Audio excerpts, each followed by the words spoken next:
Okay, and we are live. Let me know if you have any trouble hearing me. So I think all is good. Alrighty, so I'll give people a few minutes to come in and join us, and we'll see where we go. I'm just going to check that this is working on my channel. Okay, so what about today? Excellent. Yep, very good. Working. All good. All right, so we've had a few things going on this week. Again, of course, people are welcome to join me tonight, and we can talk about anything you want to talk about. Hey, Bob, how you doing? Good to see you. 3 a.m. there must be. Are you up early or just still up?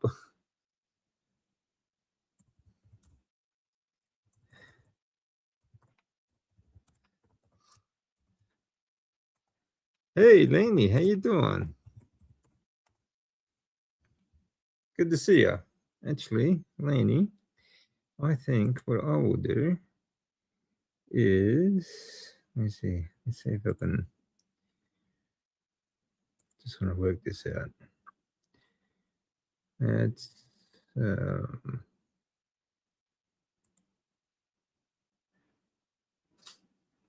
trying to work something out here.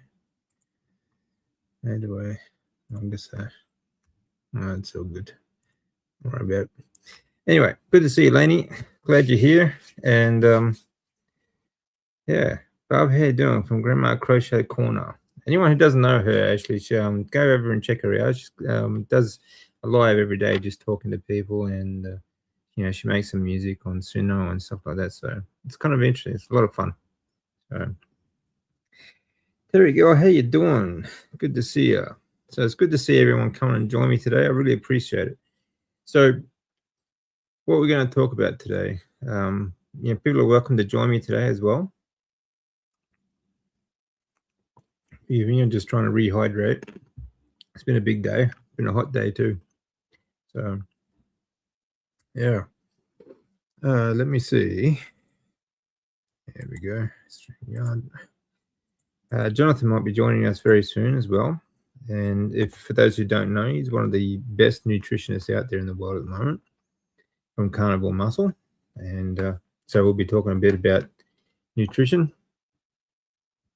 He's always good to get some advice from. So yeah, I did I posted a new Substack for people to read. It's just like a training blog, just a rundown of my routine and some of the things that I do and the reasons why I do them. Okay. So you can check it out on my Substack. But these are things that I talk about quite often anyway. So like ice baths, for example, that's one of the first things that I do each morning. But again, these are not things that you have to do every day. I mean, the more regular you are, the better it's going to be for you, of course. And for me, keeping a routine, I think is sort of more important rather than otherwise I get distracted very easily. George, how are you, my man? Good to see you.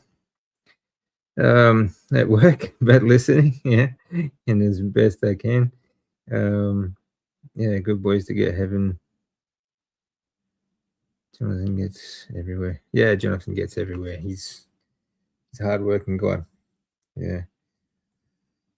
I'm thinking ideas for the routine, how to show it as a video. Oh, okay. I understand the predicament of recording. Yeah. This is the thing I have about when it comes to recording exercise videos, right? I don't like doing that at gyms or any public area because I train at pools and I train public pools and I'm trained at public gyms and things like that. So I don't think that people around you, other people who want to go to the gym, for example, they're not extras in people's clickbait lady exercise videos. That's one thing that really annoys the piss out of me, actually.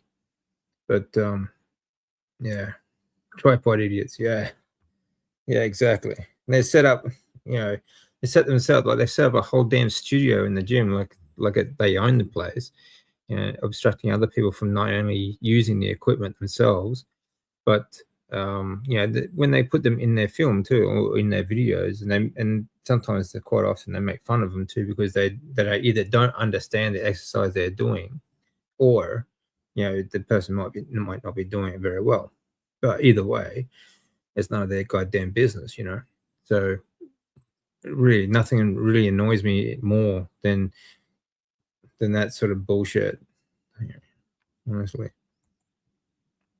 yeah. I was trying to persuade everyone to have a cold shower. Yeah, this morning, Terry and Grandma said they were going to smile. Okay, fair enough. Well, it's good, Laney. I'm glad you're enjoying it. Yeah, and like it doesn't take long, does it? Once you realize, I think, I think everything is at least 80% mindset, right? Um, and when it comes down to once you understand the reason why this is healthy for you, I think that makes it a lot easier for you to get into that cold water. Like, um, before, I mean, for me, it was, initially it was cold showers. I mean, going through chemo, it really helped me because of the heat and everything. But later on, getting back into the cold was, it was a bit of a struggle, thinking about it.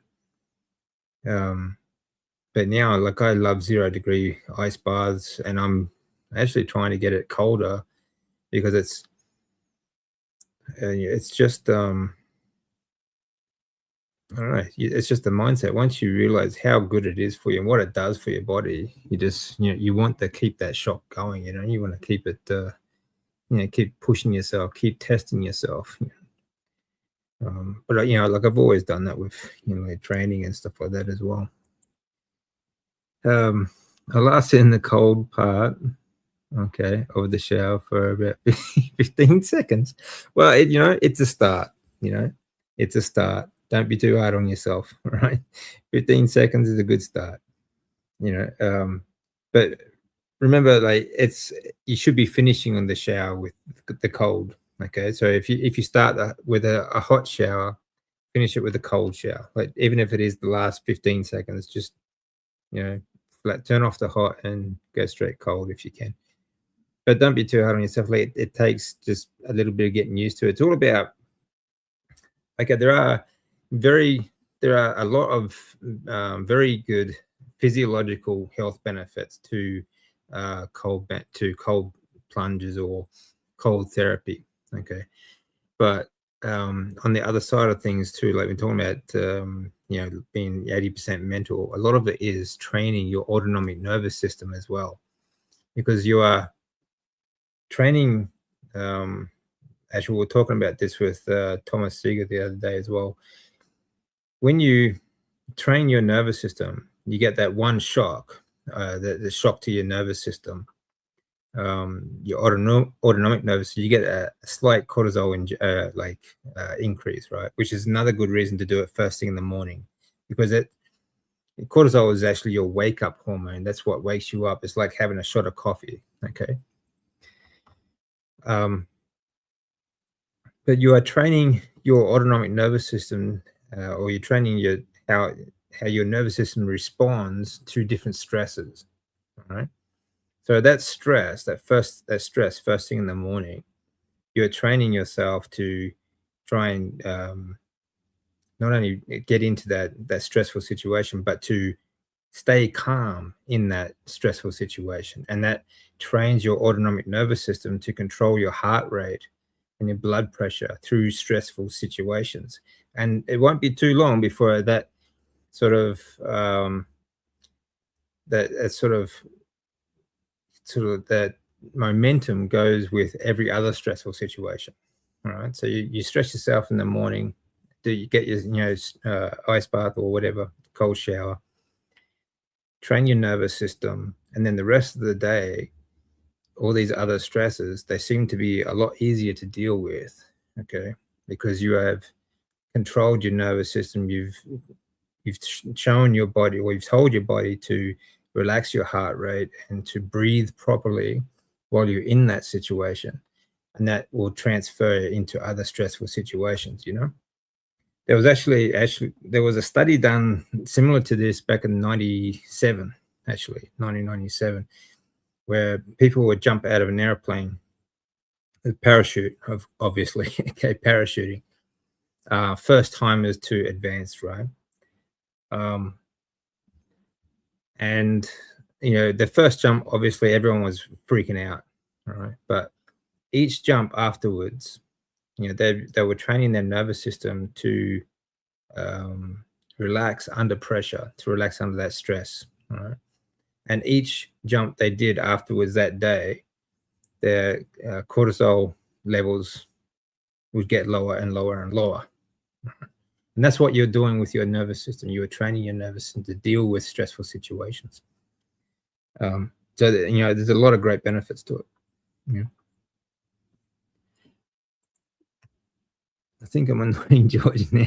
I'm so happy and bouncing. That's great. That's great. Excellent, Laney. That's really good to hear. Really good. Yeah. So let me see. The link, yeah, if anyone wants to join, the link is in the chat there. So yeah, you're most welcome to join me tonight. Where are we? Yeah, I'm really glad that you're enjoying the cold, actually, Lenny, because I really think it's these were two of the things that really got me through the treatments. Okay, was the cold showers and fasting.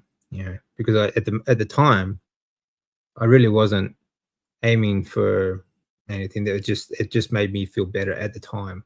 That's all. That's why I did it. It wasn't until after the last lot that I was just determined that I wasn't going to go back to that any more treatment, that I sort of flipped the switch. And that's when the breathwork started as well. And then, of course, finding all the benefits of everything else that I do now.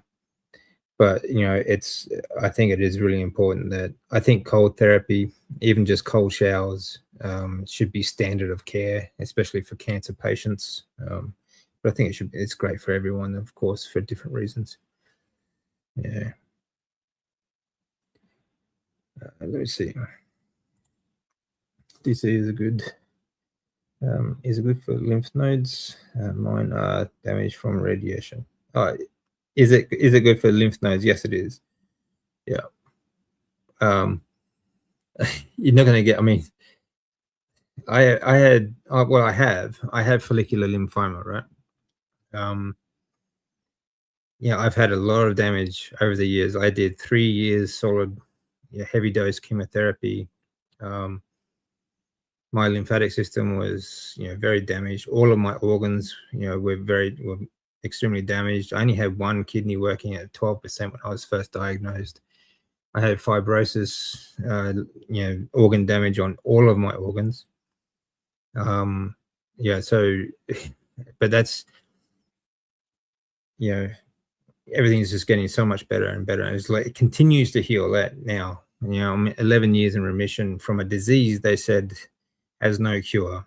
And, repeatedly comes back and gets more aggressive as it does. I was already stage 4 when I was first diagnosed, and I've stage 4 twice. So I guarantee you, okay, the cold therapy will help with the lymph nodes.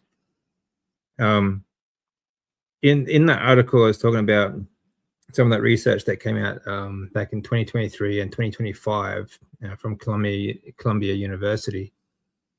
They were talking about how healthy mitochondria cells will actually use the blood system to flow through to damaged tissues. Okay, and that includes organs. I mean, they wrote it up on heart tissue and so on, but I mean that's going to include all tissue. Okay, that includes your lymphatic system, your lymph nodes, even connective tissue, all of your organs, and so on.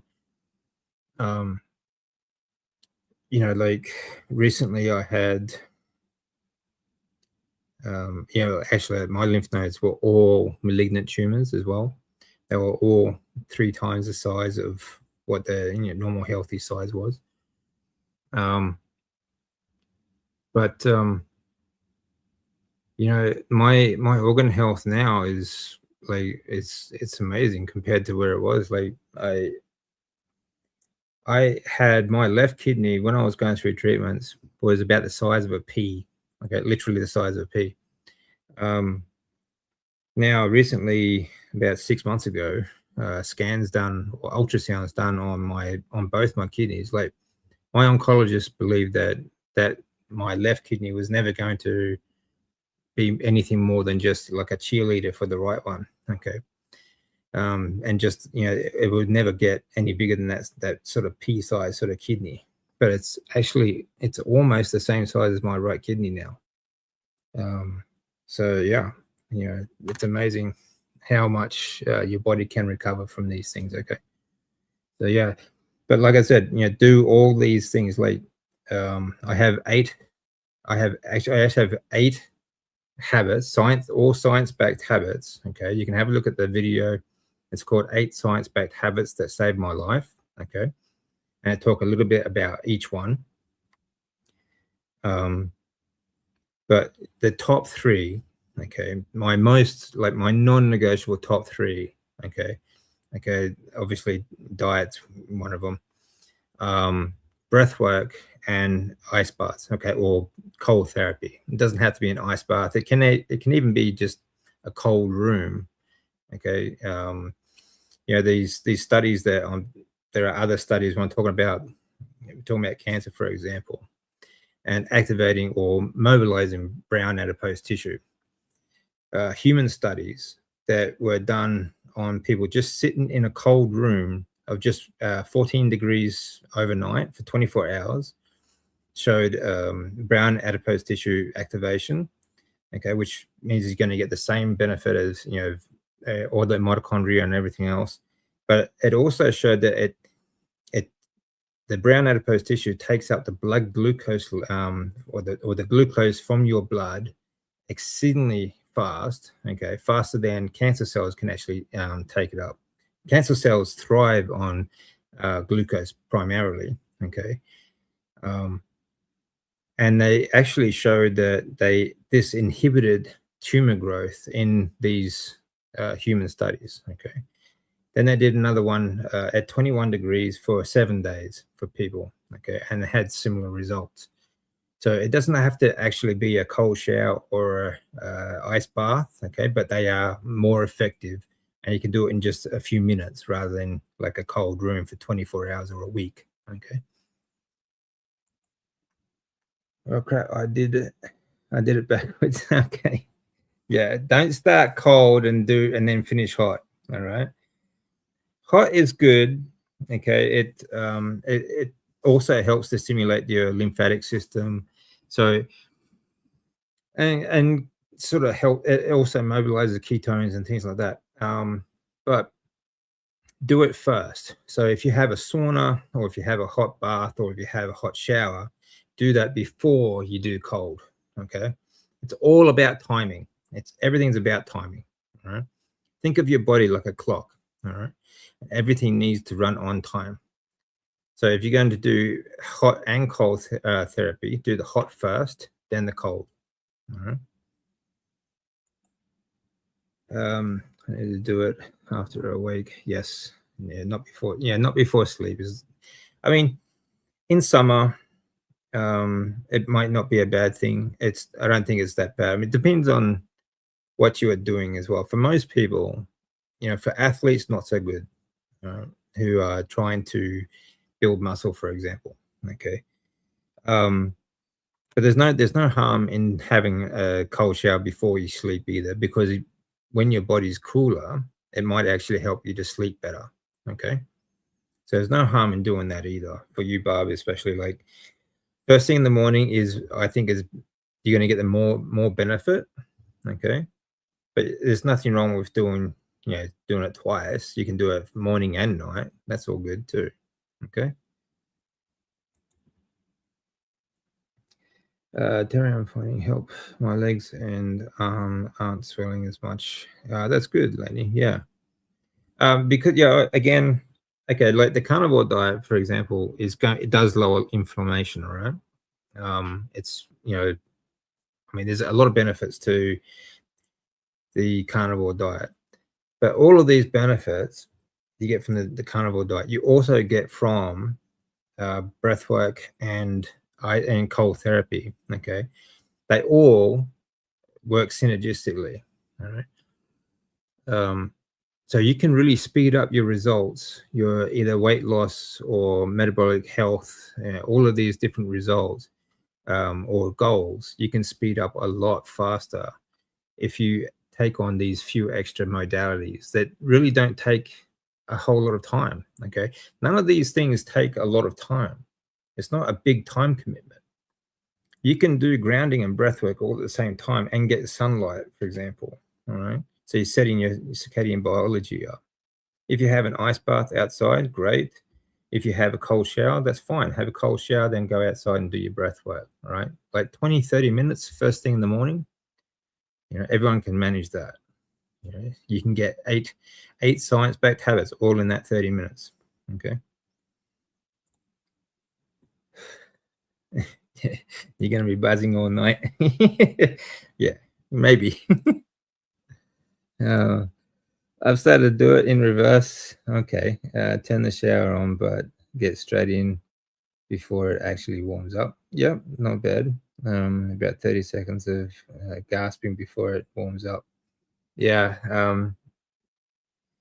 The gasping is good, all right, but George, you really got to switch that, all right. It makes a very big difference to the timing, okay, especially, I mean, not for anyone in particular, but for every like hormone production wise, okay. Heat is actually going to lower your testosterone, okay, whereas cold actually increases your testosterone production and your D3 production and your mitochondria and everything else of like that. So that's why you got to do cold last. Okay, so do your heat first and then your cold. All right, so swap them around, mate. You'll feel a lot better. Interesting news. I've just successfully contacted Dr. Sarah Poo. Oh, she's great. She's brilliant. I really like Sarah. She's so nice to talk to, actually, and she's very witty. And invited her to the Great British Meetup. Oh, cool. In 2026. I hope she can make it. Yeah, she is funny. She's very cool. She'd be a great speaker. Yeah, absolutely, she would. Yeah. What about Sunday school? Yeah, I mean, you'd be surprised. Sarah's, I mean, she's the busy superhuman. Like she's super busy, but yeah, she's very approachable and she's very nice. Actually, you probably find she would give you a bit of time to join you on that night's what is it, Sunday school thing. Okay. Forgot about that. It's interesting. You two live in the same house, but you talk to each other on chat.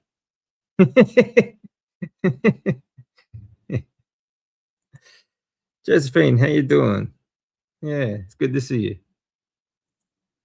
So I'm doing cold first now to get used to it. I'll transition to like it. Okay, just don't take 2.5 years to do it, mate. Okay, all right. So you went live at 7. I'm glad I could. Oh, okay, live at 7. I'm glad I could not nap too painful. Oh, okay. I'm sorry, Josephine, for the pain, but I'm glad glad you're joining us, though. Appreciate it. Yeah. Jojo. Yeah, Sarah's been lovely to me, and yeah, she's straight up. Yeah, she's a straight shooter. Yeah, she's really good. She's such a nice lady, actually. Um, oh gosh, if I did it twice a day, Georgia. Fair enough. Yeah, yeah. Let her know. Yeah, she might encourage you to come along. Oh, okay, 10 miles apart at the moment. Yeah, fair enough. Yeah. Well, thank you for Grandma. I really appreciate that. It's good to see you. Thank you for gifting some memberships. I really appreciate that. Yeah. Hey, Jonathan. Hey, oh, yeah. Yeah. So remember, that timing is about, timing is everything in the body. It really is. There's a number of things that we can do. But like I said, for half an hour, first thing in the morning, you can do pretty much all of them. All of these modalities that I do, these 8 habits. Like 3 to 5 minutes for cold therapy. That's all you really need on average. Okay. Um, say 10 minutes of breath work.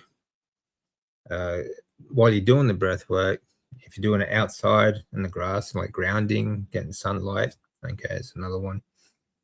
Um, and if you do heat, then do that before the ice bath or cold shower.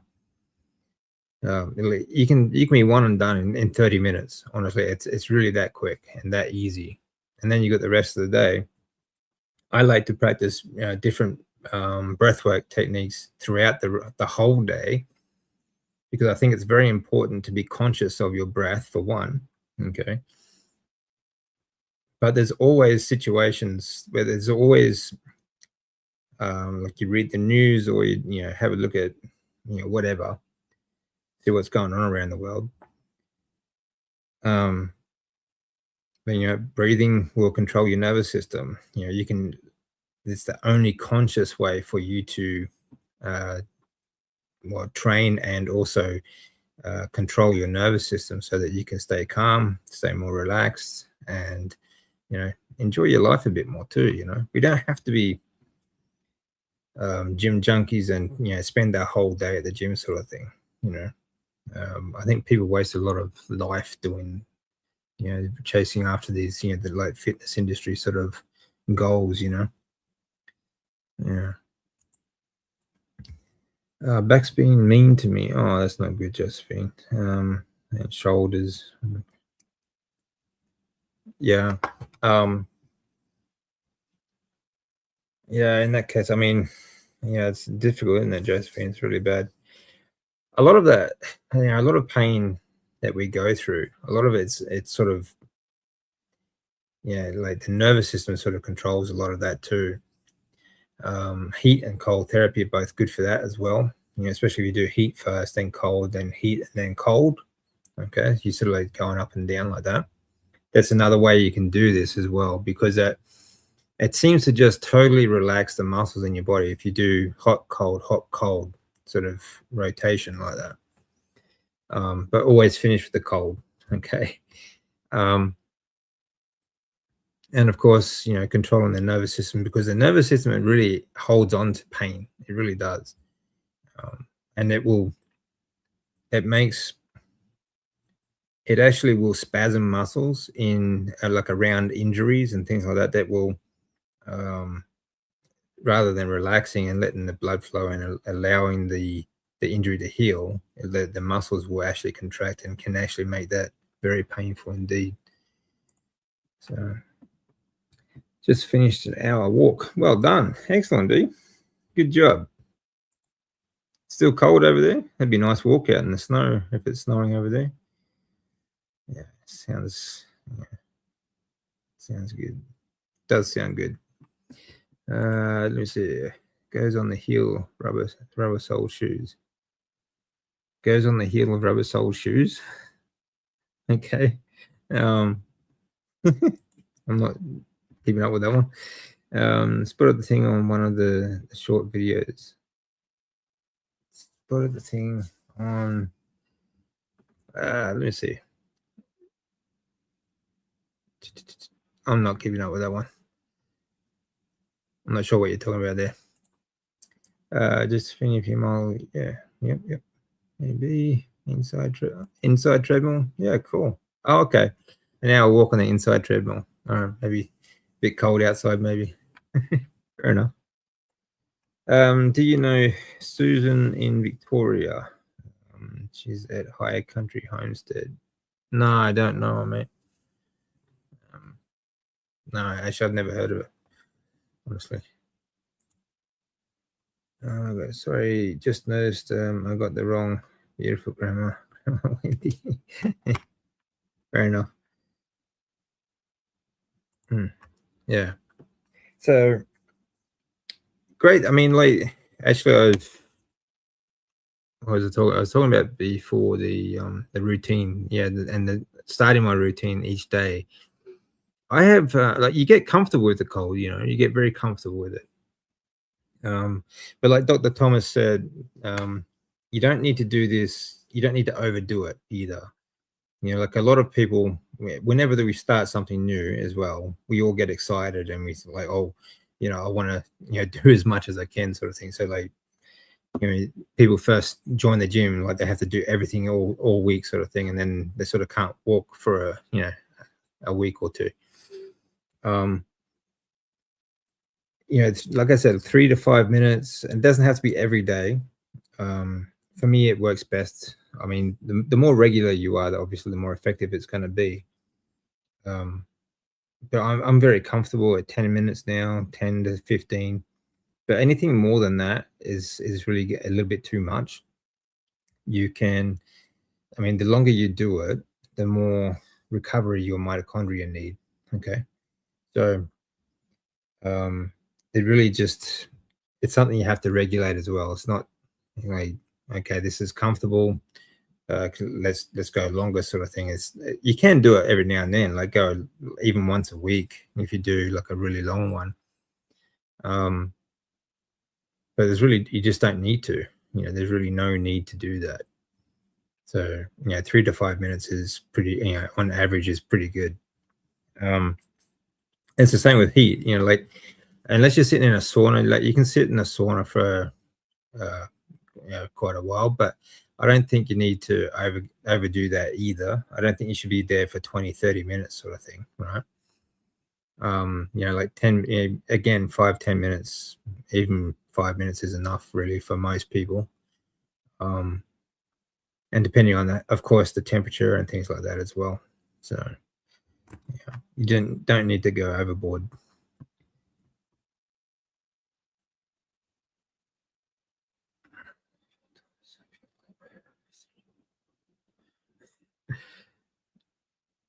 Let me see. Not that cold. Let me see. Yeah, it sounds interesting. Okay, not that cold. But sidewalks are not even paved. Oh, okay. Yeah, yeah. It's better on the treadmill. Fair enough. Yeah, fair enough. I've done it a few times. I feel like I have 3 grandmas. Okay. I only just discovered Susan. She's got a great small farming channel. Oh, okay, cool. All right, I'll check it out, maybe. More reactive oxygen species in the uh, cardiolipin. So this is right. Yep. Yeah. You have to temper your comedic exposure. Yeah, exactly. Yeah, exactly. Yeah. Yeah. Since 1st of February, first cold shower. Very good. I've now had eyelash lift. Oh, good. Haircut, and I'm booking a massage. Cool. Yeah, I'm alive and living. Excellent, Laney. That's good to hear. Yeah. See, I knew you. I had faith in you. Always had faith in you. I knew you'd get through it. You just got to, give yourself like I always say, like just give yourself the right stimulus, the right nutrition, the right environment, or the right habits, and you will get there. You will get there.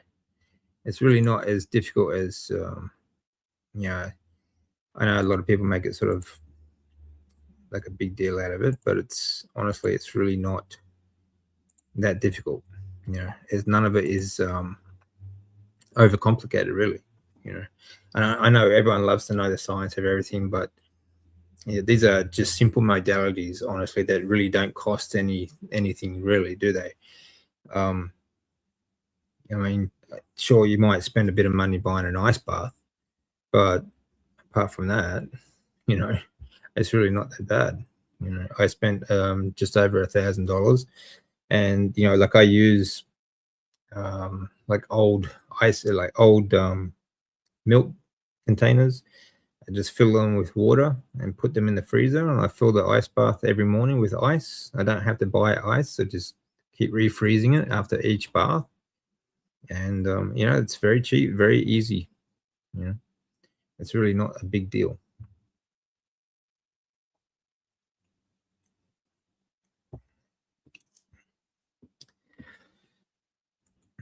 Yes, treadmill level. Not yeah, that's right. Not uneven. I know why. So sore today, Geordie. I had netball tryouts 2 hours. I got once as I needed to walk away, but I did a lot of walking. Oh, okay. Yeah, get in there and back. Then today, fun. Oh, that's good. Well, at least you had some fun.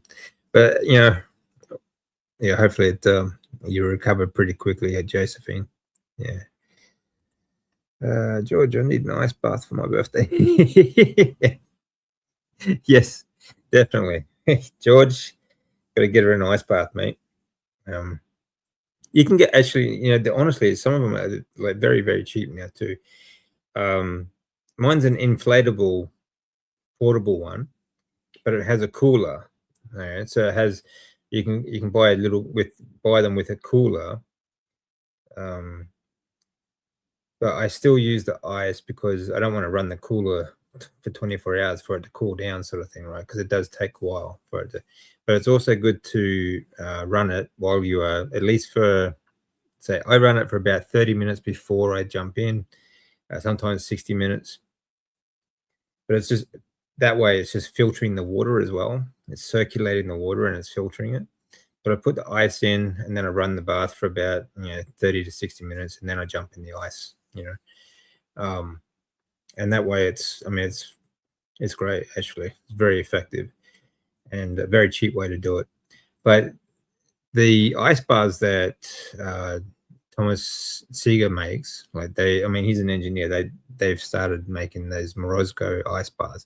They are the best in the world. They actually make their own ice in the water because they can get that cold. Okay. But they are extremely expensive and they're a permanent, they're not a portable thing, like they're an install. And I'm not even sure if you can get them outside of America actually at the moment. But incredibly, they're beautiful bars, but incredibly expensive. Like I'm not going to spend 30 grand on an ice bath, So, yeah. So if you've got a bit of space in the freezer, like if you've got a chest freezer or something like that, I've got let me see, 12 2-liter containers full of water for ice that I just make ice with. So I've got 24 kilos of ice every morning in my ice bath, and that's very effective, very, very effective. So it costs nothing except for freezer space, really. So it's not a big deal.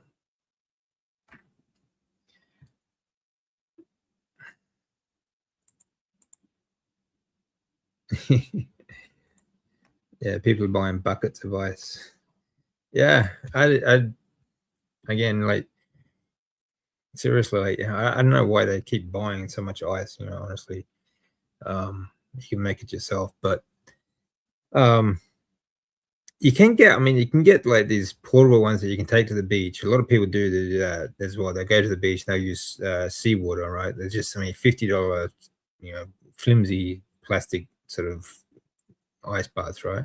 And take a heap of like go to the garage and buy a heap of ice bags and chuck that into the water and so on. I think that's just more trouble than you need, honestly. Yeah, yeah, Amazon, here I come. Yeah, yeah, very good. Yeah, like I said, you can get the long ones, you can get the tub ones. I don't really have a lot of space, so I just got the tub one. But they're good enough. It doesn't have to be, perfect, and it's actually very easy to maintain. You change the filter every now and then, the water maybe once a month. Okay, and it's a great way to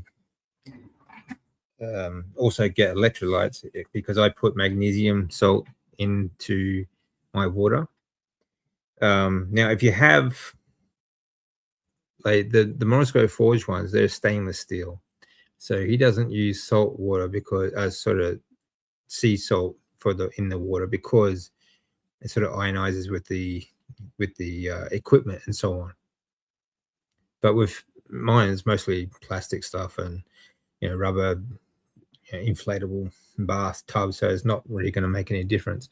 But it is good for the water. So I have sea salt and magnesium salt into the bath, so I'm actually getting electrolytes while I'm in there as well. Okay, so very useful because you absorb it through your skin. The doctors who tell you it's over and there's nothing more can be to be done. Yeah, exactly. That's exactly what they do. They don't offer any alternative thinking or hope.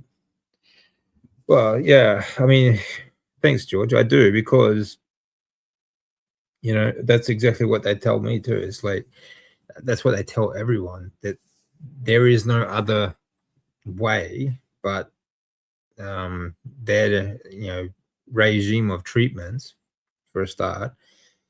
But then they also tell you that stupid things like there is nothing you do will affect the outcome. Okay, it all comes down to taking the doctor's advice and following the chemotherapy regime and all the pills and all the crap that goes with it, and just hoping for the best. And then people tell you, oh, just stay positive, and you'll beat it. That's horseshit. All right, it's absolute horseshit. You've got to do the work, and like I said, like, it's not like none of these things that I do is going to be detrimental in any way at all. So you've got nothing to lose, right? Absolutely nothing to lose. And it's not a big money spend. It's not a big time spend. It's a very simple regime, very simple, group of habits that you can get done in like half an hour. And so you could even do all 8 of them twice a day, even 3 times if you wanted to. But the fact that when doctors tell you that nothing that you do will affect the outcome of your treatments, okay, or or your disease or whatever, they basically just, what do you think? I mean, these guys are supposed to be the experts, so you think, well, why bother? Why bother trying? Yeah, the whole thing is just, the whole medical industry is just absolute shite, really. But anyway, yeah, if we go on for hours about that, actually, it really does. It leaves you feeling hopeless, And when you have a diagnosis like that, there is a lot of emotions that are sort of going, around that time as well. Being hopeless on top of that, you feel self-conscious. You feel very, yeah. It's just a bit of a crap. It's a bit of a crapshoot, really. Anyway. I told my daughter about the cold bath. I'll have to hint again. Yeah. Every time she complains about the heat. Yeah, very good. If she's worried about how hot it is, jump in the ice bath. Cool down. It'd be much, much better for you. Yeah. George, I have a strange predicament with healthcare. Yeah, he does. At the moment. Long story short, if they help me, they admit negligence. Yeah, it gets to that point, doesn't it, mate? It's shocking, really. It really is. Yeah, I think we will get a blow up one. Yeah, I mean, honestly, like, you have 2 freezers, excellent. All right, so you can, I mean, if you get like a plastic milk container, all right, you can fill that up with water. Make sure you push all the air out, because when they freeze, they will expand and they split and then they leak. Okay, so push all the air out, or as much air as you can, anyway. But yeah, like, they're perfect, blocks of ice. I freeze them every day after the ice bath. Next morning, it's ready to go. I've got 24 kilos of ice in the bath with me every morning. It's perfect. Okay, and again, cost me nothing except a bit of freezer space. Yeah, Chris Bumstead, the bodybuilder, just uses his chest freezer for ice spots. Yep, that's another good use too. A lot of people do that actually. In fact, Thomas Seeger, he started that way. Thomas Seeger actually started. He bought himself a long chest freezer, okay, and just started using that. But it was a bit. He found it a bit grubby and so on. But I mean, yeah, it's a great way to do it, you know. And freezers make their own ice, so yeah. But you have to run them for a long time, and it could be quite expensive electrically. Like the cost of electricity to run one of those. So there's the other thing there too. Yeah. Hello, Mandy. Good to see you. So glad you joined us. Thank you. Yeah, 100% George. Mama got that the other day at the hospital. They can't do anything. See your GP. Yeah. Okay, great. See your GP. Like they know anything. He did not like me. I spoke. Okay, fair enough, Josephine. Yeah, they don't like it when you speak back to them or ask questions. Really, they don't. If you ask them questions they don't know, they have a meltdown. It's like, oh, it doesn't compute. What should I do? Oh, let's just bullshit them. It's unbelievable. Seriously, yeah. It's crazy. They've seen my T2 miracle, but they can't share it because it goes against the narrative. Yeah, exactly. Yeah. Well, Georgie, try telling them, try getting your oncologist to tell my story to other oncologists and the rest of the hospital. All right. You think diabetes is bad? John, how you doing, man? Thanks for joining us, man. Yeah, appreciate it. Yeah, everyone's saying hello to John. Everyone knows John. That's good. Yeah.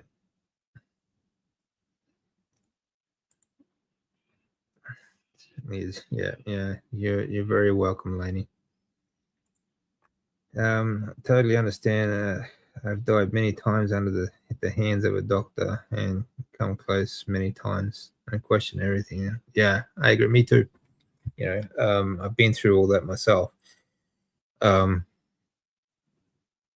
they don't like being questioned, right? Because it questions their entire career really, and like all their education and so on. So they don't like questioning in that.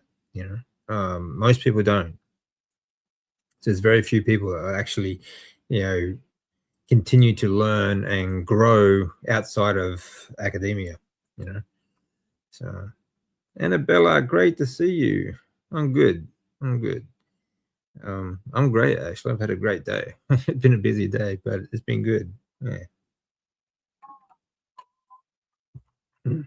Trying to rehydrate now. So how have you been, Annabella? Our friend has been told she is an end of life. Oh, okay, yeah. She won't surrender. She's doing a 21-day fast. Okay, not bad. Just to have the fast thing. Yeah. Okay. Well, I hope that works. Hope that helps. Yeah. I mean, yeah, I knew I was the end of life too. It's like, yeah, that was 11 years ago and 14 years ago. So anyway, still here. Hello, everyone. Yeah, good for her, George. Yeah, best wishes, successful outcome. Yeah, definitely.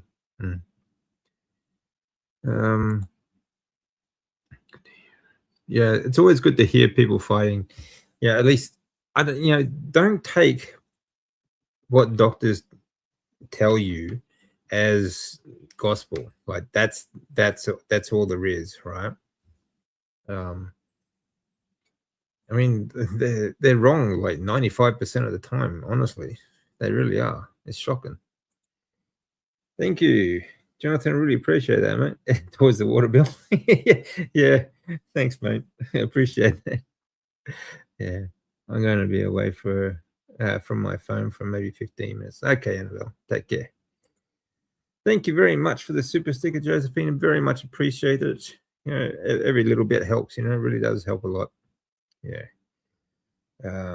Annabella. Good morning, Joe. How you doing? Good to see you. Thanks for joining me. Hmm. Was it sleep and slim down journey? Well, I hope that journey's going well. You can tell us about it if you want. Yeah, yeah. Thanks, everyone. You're doing great today. Absolutely. So there's like we've spoken about the physiological benefits of like ice baths, cold therapy, and of course timing. Timing is very important. Um, and like we start ranting on about doctors, there'd be another one as well. Um, but when I talk about um, warming yourself back up afterwards, I think is also very important. Okay, you don't want to be like I always say, like finish with a cold shower or ice bath, right? If you're going to do heat first, do that first, then cold, but then warm yourself up internally, all right, with breath work. Now, the reason I use breath work again because this works perfectly with the ice baths. Okay. Now, in the ice bath, you have already stimulated brown adipose tissue. You've stimulated the production of, so you've taken your blood glucose levels down really low, okay, because that's what ice baths do. Brown adipose tissue does as well. But you've stimulated the production of now new healthy mitochondria that are going to circulate throughout your blood system and your lymphatic system and everything else. You've stimulated the release of testosterone, and the liver is going to produce more like from your cholesterol and so on. So your hormone production is going to be up as well. Now you want to circulate all this stuff as well. Now, ice baths will also help you to produce more nitric oxide, okay, which is a vasodilator. All right. But being in the cold, obviously, is a vasorestrictor as well. Okay. So now you're going to warm yourself up by doing breath work. Now, there are many different types of breath work techniques that you're going to use. Like there's breath of fire, tumo, priming, even cardiac coherent, even really nice, gentle breathing techniques are going to help. All right. But all of that is going to be stimulated again. It's going to be circulated through your body with breath work. All right. So it's going to help you control your autonomic nervous system. It's going to help lower your blood pressure. Okay. But it's also going to increase your nitric oxide production again. Okay. So you get more, you start with your ice bath, you get nitric oxide production. Then you do breath work, you get more nitric oxide production. But you also get CO2 production, okay, which is also a vasodilator, all right? And that is also the signaling molecule for the oxygen delivery from your hemoglobin. It actually lets the hemoglobin know when to pick up the oxygen cell and where to deliver it into your cells, right? Now, I've spoken about this many times before, so you can have a look at other videos and go into more detail. But this is a perfect synergistic sort of habit to form because you've stimulated all this production in the ice bath or cold therapy. Now you're going to circulate it all throughout your body, and you're going to give it more mechanisms like the CO2, the nitric oxide, but also you're going to produce because you've also stimulated more D3 and testosterone production. That is also this testosterone will stimulate your kidneys to produce EPO, which is erythropoietin hormone that stimulates your bone marrow to produce more blood cells, white blood cells, red blood cells, platelets, and stem cells. Okay. Breath work will also do this through HIFs, which are hypoxia inducible factors. Okay. So when you do breath holds, and the more breath holds, and of course, the longer your breath holds are, the more EPO you're going to, or the more hypoxia-inducible factors you will produce, and therefore more EPO. Now, there have been human studies on this that have shown the production of EPO just from breath work has increased by up to 30%, with the peak being about 3 hours after your last breath hold. Okay. So now you've got more testosterone working and circulating through your body, stimulating your kidney for EPO. Then you've got hypoxia-inducible factors stimulating your kidney for EPO. You've got all your hormones and all that mitochondria and everything that you've produced or stimulated in the ice bath. All that is now circulating throughout your lymphatic system and your blood system and everything else. On top of that, you are controlling your autonomic nervous system and bringing yourself back down into that ventral vagal state, which is going to help you with rest and digest recovery. Okay. Now it depends on the technique that you're using. So all of this working together, this is why I always tell you that the combination of doing the ice bars and then the breath work to warm up afterwards is a perfect synergistic approach to starting your day. Okay. You will be surprised just how fantastic you will feel for the rest of that day. Okay.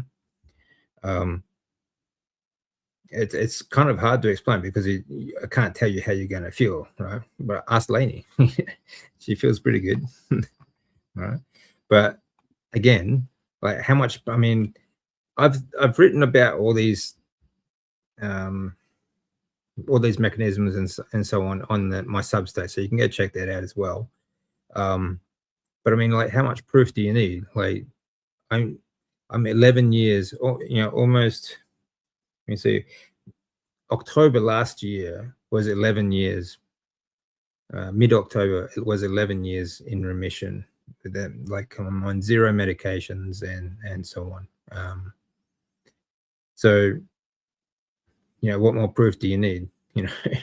And at 53, I am actually probably fitter and can do a lot more than like most people my age, even though everything I've been through the last 14 years. Okay. So it works. It works very well. Okay. So that's one of the reasons why I always really emphasize the fact that you need to do breath work after the ice bath or cold therapy. Okay. But even if you don't do the cold therapy, the breath work and first thing in the morning is also very important.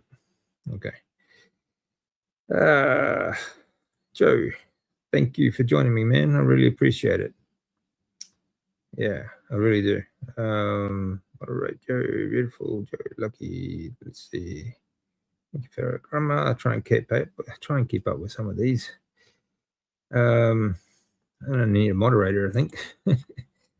Let me see. I read under the statistics in the US, then 56% of the time the doctors are wrong. Yeah. Well, I mean, statistically speaking, like the third highest reason for deaths in America are doctors' mistakes. Okay. Now the first being cancer, and then heart disease, and then doctors' mistakes. But when you consider it's doctors that actually talking about the treatment for cancer, which they are wrong about, then heart disease, the same, they are wrong about. So you're going to find that like the number one killer really for all diseases or anything else is doctors, right? And pharmaceuticals. So that's why I always say, like, stay out of the hospitals. Okay. The last 5 years, people should have noticed that too. Like, they should have noticed that not one single person died on the street or died at home. They all died in the hospital. All right. So stay the fuck out of the hospital if you can. Right. I mean, if you got a broken, like if you're in a car accident or, and like, your arm is hanging off or just hanging on by a thread, instead of stitching it up yourself, I mean, I would probably try to stitch it up myself, honestly. Okay, yeah, sure, go to the hospital. right? If you're bleeding to death, all right, go to the hospital. But if you can avoid it, yeah, absolutely avoid it at all costs. Thank you, DC. Oh, you're very welcome. Still in bed. Okay. So thankful to be able to sleep again. That's great. My health is improving as well now. I sleep better. Oh, that's fantastic. That's really good. You know, sleep is so important. It really is. And we should prioritize our sleep. Okay. I mean, there's a number of good, studies done on sleep patterns and so on. There's, back in the 90s, I think it was, but German doctors did sleep studies, sleep pattern studies, right? Timing. Again, everything comes down to timing. Between 8 and 12 at night, PM, you can, like, for every hour you sleep before 12, you get is the equivalent of 2 hours of sleep, right? After 10 p.m., though, usually people sort of get that second wind and they find it more difficult to actually get to sleep. And again, after 12 o'clock, like nothing good happens after 12 o'clock anyway. So honestly, there's just no point. So I try to usually get to sleep between 8 and 9 p.m. All right. I always like to prioritize my sleep. There are things that you can do to help improve your sleep, and breathwork, I think, is the most effective. Very long, slow, prolonged breathing techniques, okay, which I haven't got around to actually showing people recently, but I have to make an effort to do that. But like 4-7-8 is a simple one that anyone can do. You breathe in for 4 seconds through the nose, you hold it for 7 seconds, and you exhale for 8 seconds. Very simple breathing technique. Now, breathing should be done in your waking time. Breathing should be done through your diaphragm. Okay, you breathe into the diaphragm, not into the chest. All right. It should be in your diaphragm. Your diaphragm should be expanding at 360 degrees, so all the way around from the back of your ribs to the side and to the front. Okay, so it should be expanding like that. This is why posture is important, because if you are slouched over like this, okay, if you're slouched over like this, you are putting pressure on your diaphragm and it can't expand, so you can't actually breathe in enough. And what you're going to find is, because you can't breathe in deep enough, like on an average breath, okay, the volume, like the tidal volume, is going to be low, which means that you're going to breathe more often. So you're going to breathe more, faster throughout each minute, and you're going to blow off more CO2. All right, which means that you're going to have, vasorestriction. You're being more prone to headaches, more prone to muscle cramps. You'll have also more prone to increased reactive oxygen species levels. Okay, so oxidative stress, because if there are a number of theories. One of the most popular ones throughout breathwork, and it's a good theory, but there have been many other studies built on top of this theory as well. It's not just the one, but the Bohr effect. I'm talking about Christian Bohr, who actually came up with this theory back in 1904.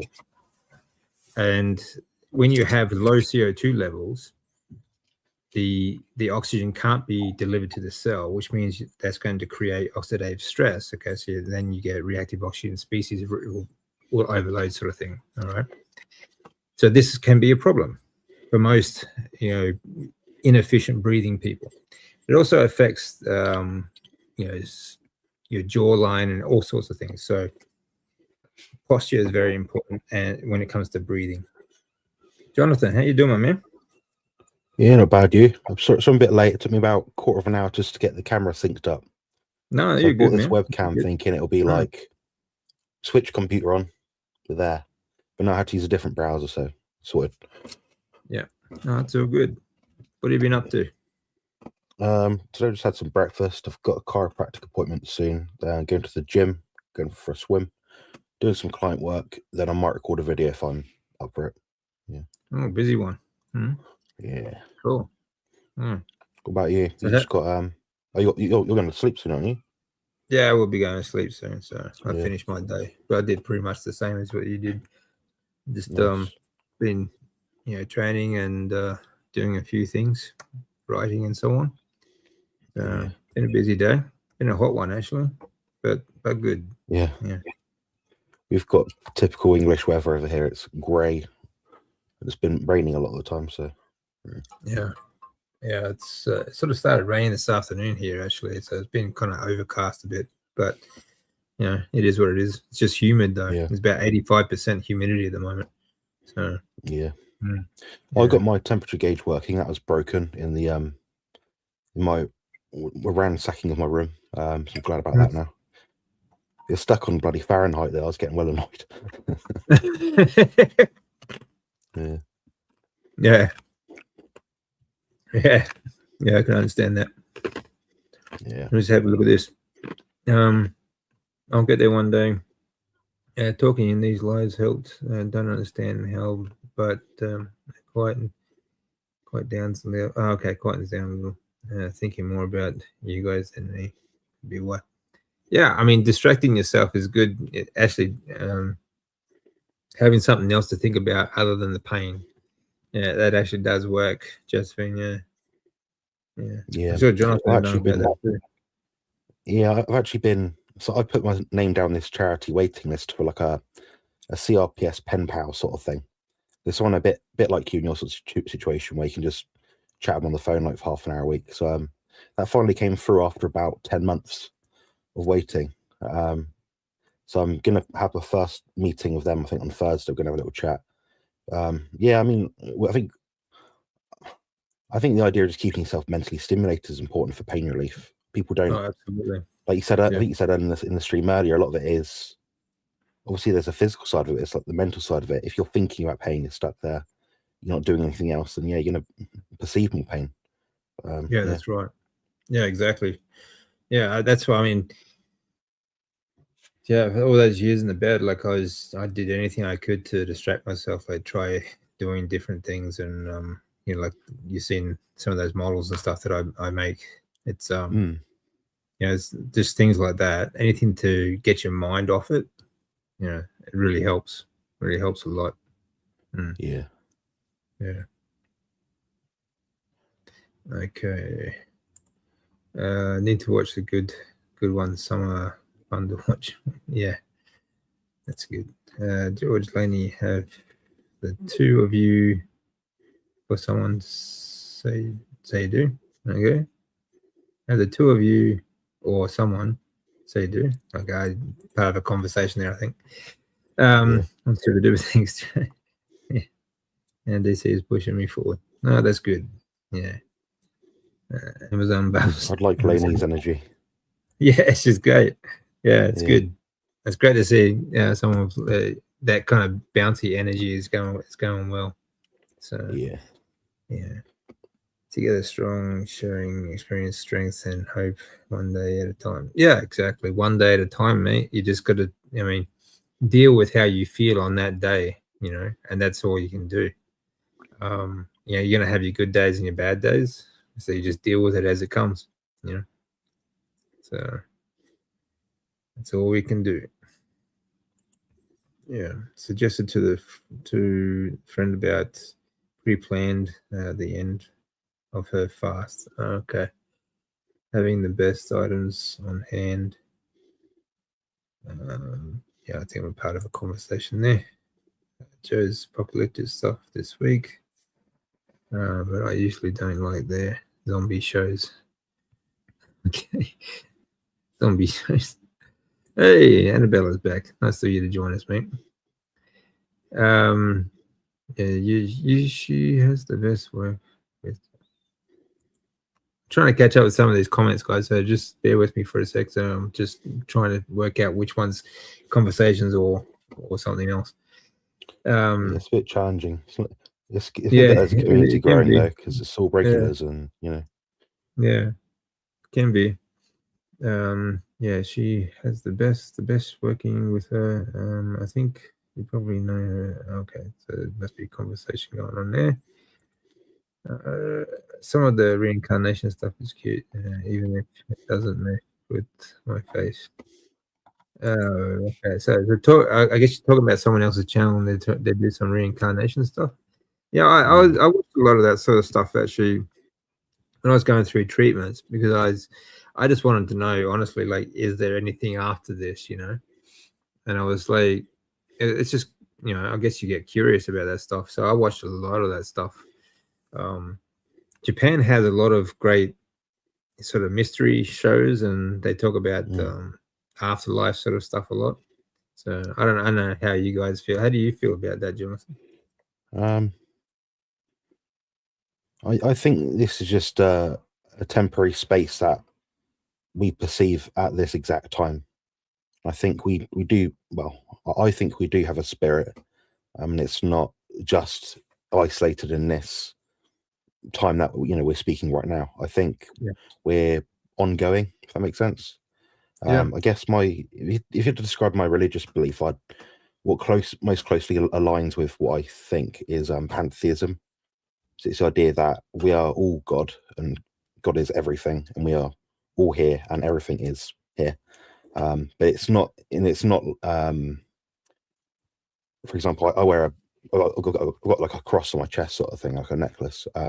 It's not like God or Jesus Christ. It's more the idea of, I guess, your spirituality. Doing good deeds, and things are just ongoing and ongoing. That's kind of my belief system. Yeah. No, that's good. Yeah, I mean, that's fair enough. Yeah, I mean, I agree with that too. Like, I mean, I have influences from all different sort of fields too, like, Christians and Buddhist and so on. Like, I mean, I spent a lot of time in Japan, so when you're talking about Buddhism, but I'm sort of more into the philosophy side of things, not so much the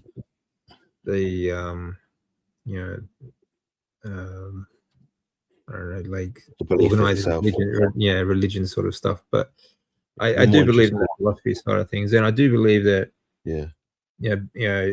the way you talk to yourself, for example, like programming and things like that. I do believe in an eternal spirit, though.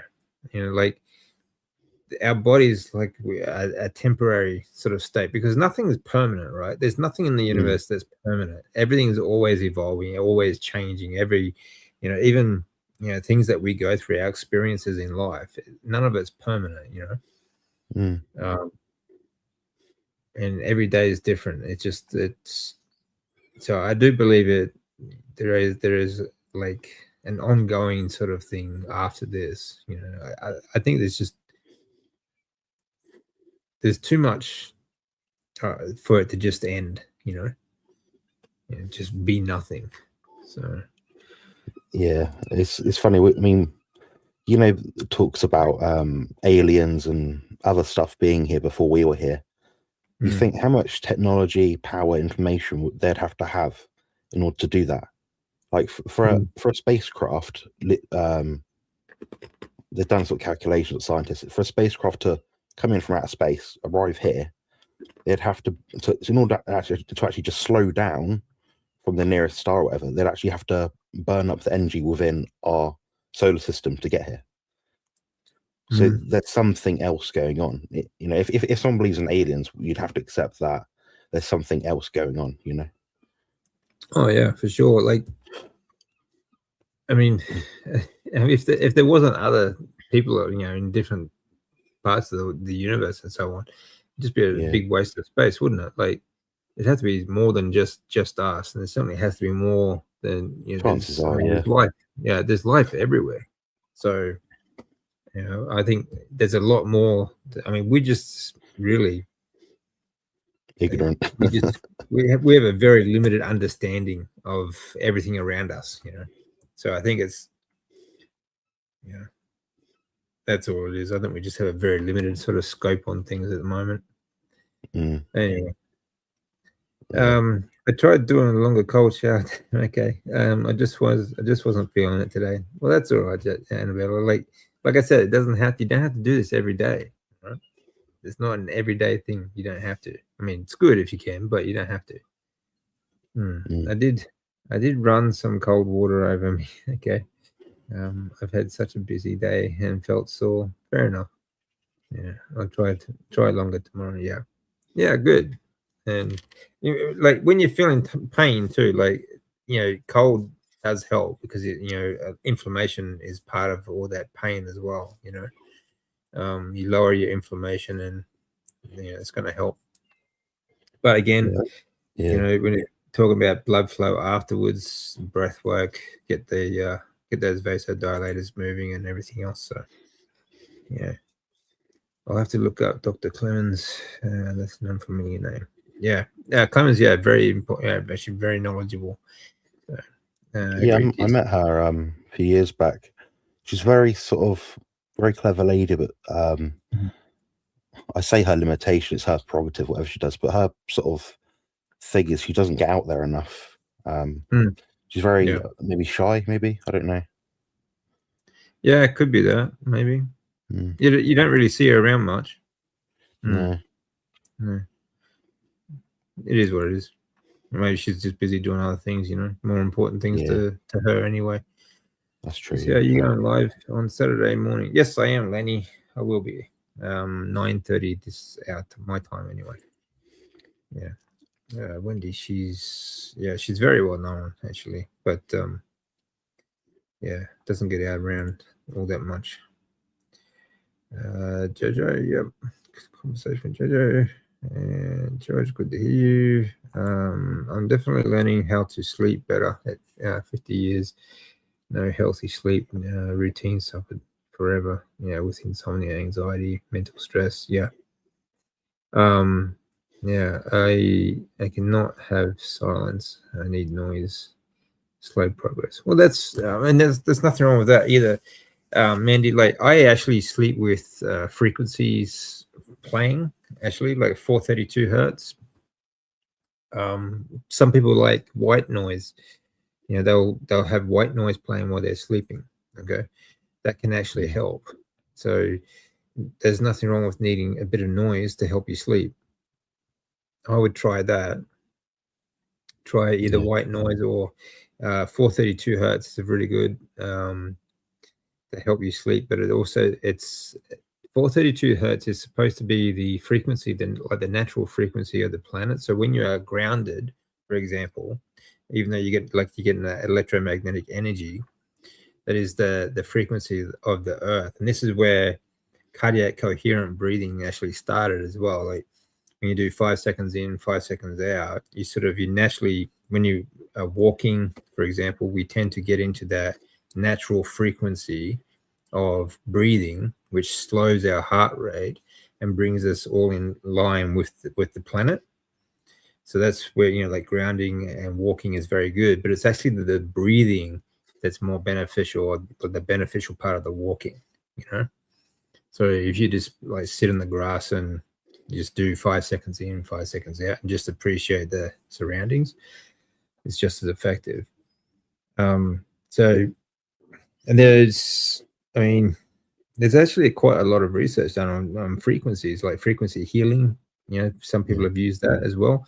Some people will actually set up like a booth, just like a red light sauna sort of thing. But instead of having the red light or the sauna, like they'll actually have frequencies playing in that field for ah, yeah. So people, some people are pretty serious about it. Actually, I don't really know enough about it yeah, to tell you why, but yeah, yeah, I find it interesting anyway. It's one of those things that it's just one of those habits that I do for my sleep as well. When I usually put the 432 hertz on about an hour before I want to sleep, and I leave it play all night. mm, It just makes me feel it helps to bring me down into that calm state so I can sleep better and deeper. I yeah, do breath work, listening to that as well, and just calm myself down, calm my nervous system. Mm. yeah. Do you do anything like that? I use I just have a tower fan next to me. If I've not got that on, I've got an air conditioning unit.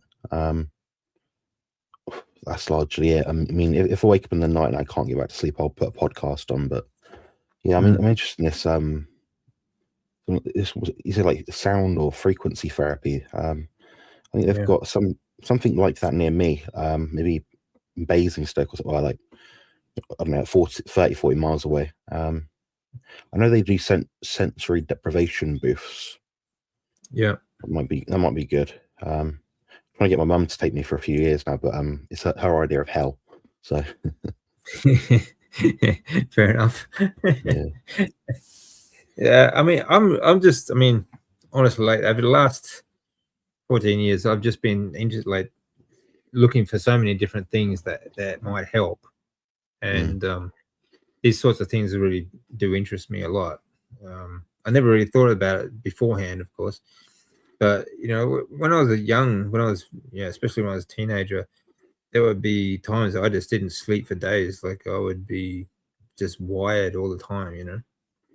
And I always just thought it was that I was just one of those people that just didn't need to sleep so much. I just couldn't sleep. But it was I didn't realize that I didn't know I had ADHD for a start, and I didn't know that anything about my nervous system or anything like that. It was kind of handy when I was going through uni. It was like I needed to stay up a lot because I needed to work and study and do everything. But yeah, now, yeah, that's what I do. I figure it's I figure it's a very human thing to do because we're put here regardless of whatever reason. But in order to stay here, we have to keep adapting and learning and setting new goalposts and get better at things and more efficient. So what you're doing now is you've got to the bare bones, fundamental, important things which impact your life. So you always talk about like breathing, the air you're in, your surroundings, health, fitness, I don't know, all this sort of stuff. And it's like that's what we need to survive. So you've got down to the whole point of being a human. So people might sort of troll you and sort of say, "Oh, you're doing all this woo stuff." It's like, well, no, you've got rid of all the other noise in your head, and you're just focusing on what actually matters. Yeah, exactly right. Yeah. Like I said this the other day is I've just stopped chasing things. I've stopped chasing what fitness industry expects us to be like, or I've stopped chasing what society expects us to be like. Settle down with the house, the kids, the car, the career, and all that sort of stuff as well. Just stop chasing all of that crap. And I think eventually, if you just work on yourself, all those sort of things just come to you anyway. So I think what's more important to me now is my personal growth, and I think that's what a lot of people are missing is I did, for most of my life, so far, it was always, instead of working on myself so much, and I was always chasing all these different things, and I was missing out on a life. Really, I was missing out on experiences and things that I could be doing. So yeah, life is what happens when you're busy planning other things. Yeah, I'm the same. Like, as in, I'm very much intrinsically motivated, and I think nowadays society is forcing us for the sake of profit, extrinsically motivated. So here's my new Nike Air Max. Here's my new. That's right. Yeah, you got to have the next latest thing. You got to have the next mobile, like the next Apple phone, or the next flash pair of shoes, or the next the next model car, and it just never ends. You're always chasing this crap that if once you've got it, then you're like, well, do I really need looking that? for the next thing. Yeah, then you're looking for the next thing it's the same with social media, isn't it? You're always looking for that next dopamine hit, and that's exactly what it is with overconsumption. It's just the whole world at the moment is just total bullshit. So I've just watched The Big C on Netflix. What an attitude when she gets diagnosed. I laughed and cried. I haven't seen The Big C, Lenny, so I can't really comment on that. But obviously, you're talking about cancer, yeah. If it's on Netflix, it can't be that flash,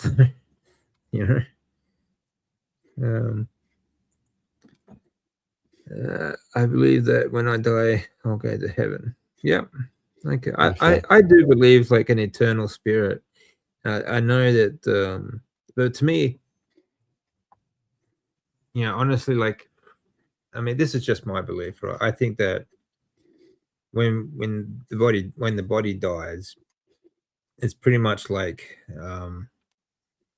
you're just trading the old car in for a new one, because I do believe that we do come back. I just I would prefer to drive the wheels off of this one first, Yeah. Yeah, Get your money's that's worth. I guess the next Yeah. one's not very good. Yeah, that's right. And the next one could be a lot worse. So, Mm. you could be going from like a mid-sized sports car down to like a little go-go mobile or something. It's I not. wonder if anyone's Not a ever good track. made that analogy. I don't know, but it's just the way I think of Yeah. it. I'm certainly Yeah, not. that's interesting to me. Yeah, Yeah, I'm thinking now as well. Yeah. I really do believe that it's really like going to I think for me, yeah, there are different dimensions, and there are things that we just don't see. Dogs and cats, for example, they can see. I've seen they can see spirits, or they can see, and I know like there are haunted places all around the world. So that there is a different dimension there. That obviously, if they're a ghost, then there obviously is a different dimension we just don't see. But I also do believe that we come back, and yes, maybe in between we do go to heaven. Maybe, who knows? And then come back, sometime later. I don't think it's like an immediate sort of thing. I think again, it's like everything that we go through, everything that we do, we are going through a growth phase. We are growing as we go. Like that's what we're supposed to be learning while we're here. But I think it's just really much the same as trading the old car in for a new one. And that's just the way I look at it. Yeah. I'm going to head off now, DC. I've got my appointment in about half an hour. No worries, mate. Yeah, well, thanks for joining, mate. Yeah, good luck with the chiropractor. Crackle and pop me and all sorts. Yeah, I always hated that. I'm sure those buggers are sadistic. They just love to twist you like a pretzel. Yeah. Unfortunately, they don't go too far with me, but yeah, I crack a lot less than I used to be fair. So yeah, well, that's good. Yeah. All right, cheers, DC. Thanks for having me on. Good one, Thank you for the chat as well, for joining in and asking questions and interacting. We're glad you're here.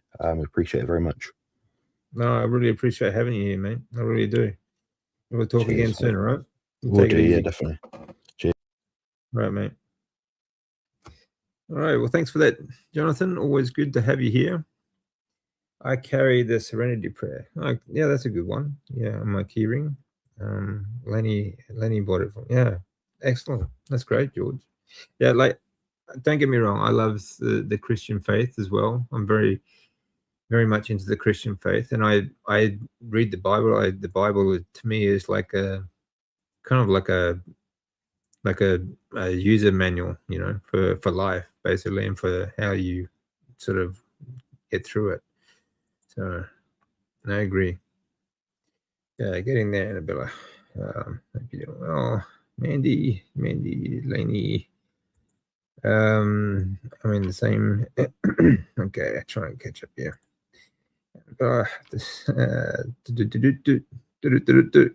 Any questions, guys? Anyone want to talk? Let me see. I wanted to fast over the weekend. It didn't happen, but I did break a fast last night. Oh, that's good. It lasted nearly 3-day fast. That's good, Annabella. Very good. Like, fasting is good. All right. There are many benefits to fasting. All right. But I mean, don't be too hard on yourself if you don't have to do this all the time. And don't forget, the carnivore diet, for one, is a fasting mimicking diet. Okay. So it's not like 100% necessary either. And the other modalities also will speed up those same processes, like autophagy, for example, from fasting, and other benefits that you do get from. Again, fasting will help you to stimulate the cholesterol production of testosterone and D3, for example. Okay. So will ice baths. So will, cold therapy and breath work. Okay. Now, you don't have to do it as an alternative, but don't be too hard on yourself. You don't have to fast like weekly sort of thing. But again, if you do fast anyway, if you do those other modalities, like such as the cold therapy and breath work, you're going to speed up those metabolic processes by at least like a minimum of 3 times faster. And again, because you control the nervous system, you also, with breath work, you also can control hunger signals. Okay. After breath work, I rarely feel hungry. In fact, I never do after breath work. So it's really good for controlling hunger signals. But you also calm your autonomic nervous system and calm your heart rate and so on, which is going to actually help you to prolong fast as well. Okay, so really good tip there for you to keep the routine, even if you are fasting. It's a good idea to keep the routine of cold therapy and breath work. Okay, because it all works together beautifully. All right. You like the Saturday lives? That's good, Annabelle. Thank you. Yeah, it's a little bit early in the morning, so it's a bit easier for everyone. Well, in here anyway, in Australia. I listen to films or podcasts. Yeah, that's good. That I know very well, so I don't stay focused. Oh, that's a good idea too. Yeah, not a bad idea. Things that you know very well, or like if you listen to, I like audiobooks too. Actually, sometimes, not so much when I'm sleeping, but I listen to them through the day. But if it's something that like you said, like a movie or something like that you know very well, you don't have to sort of stay up to watch it. You're not really that interested in. That's a good idea.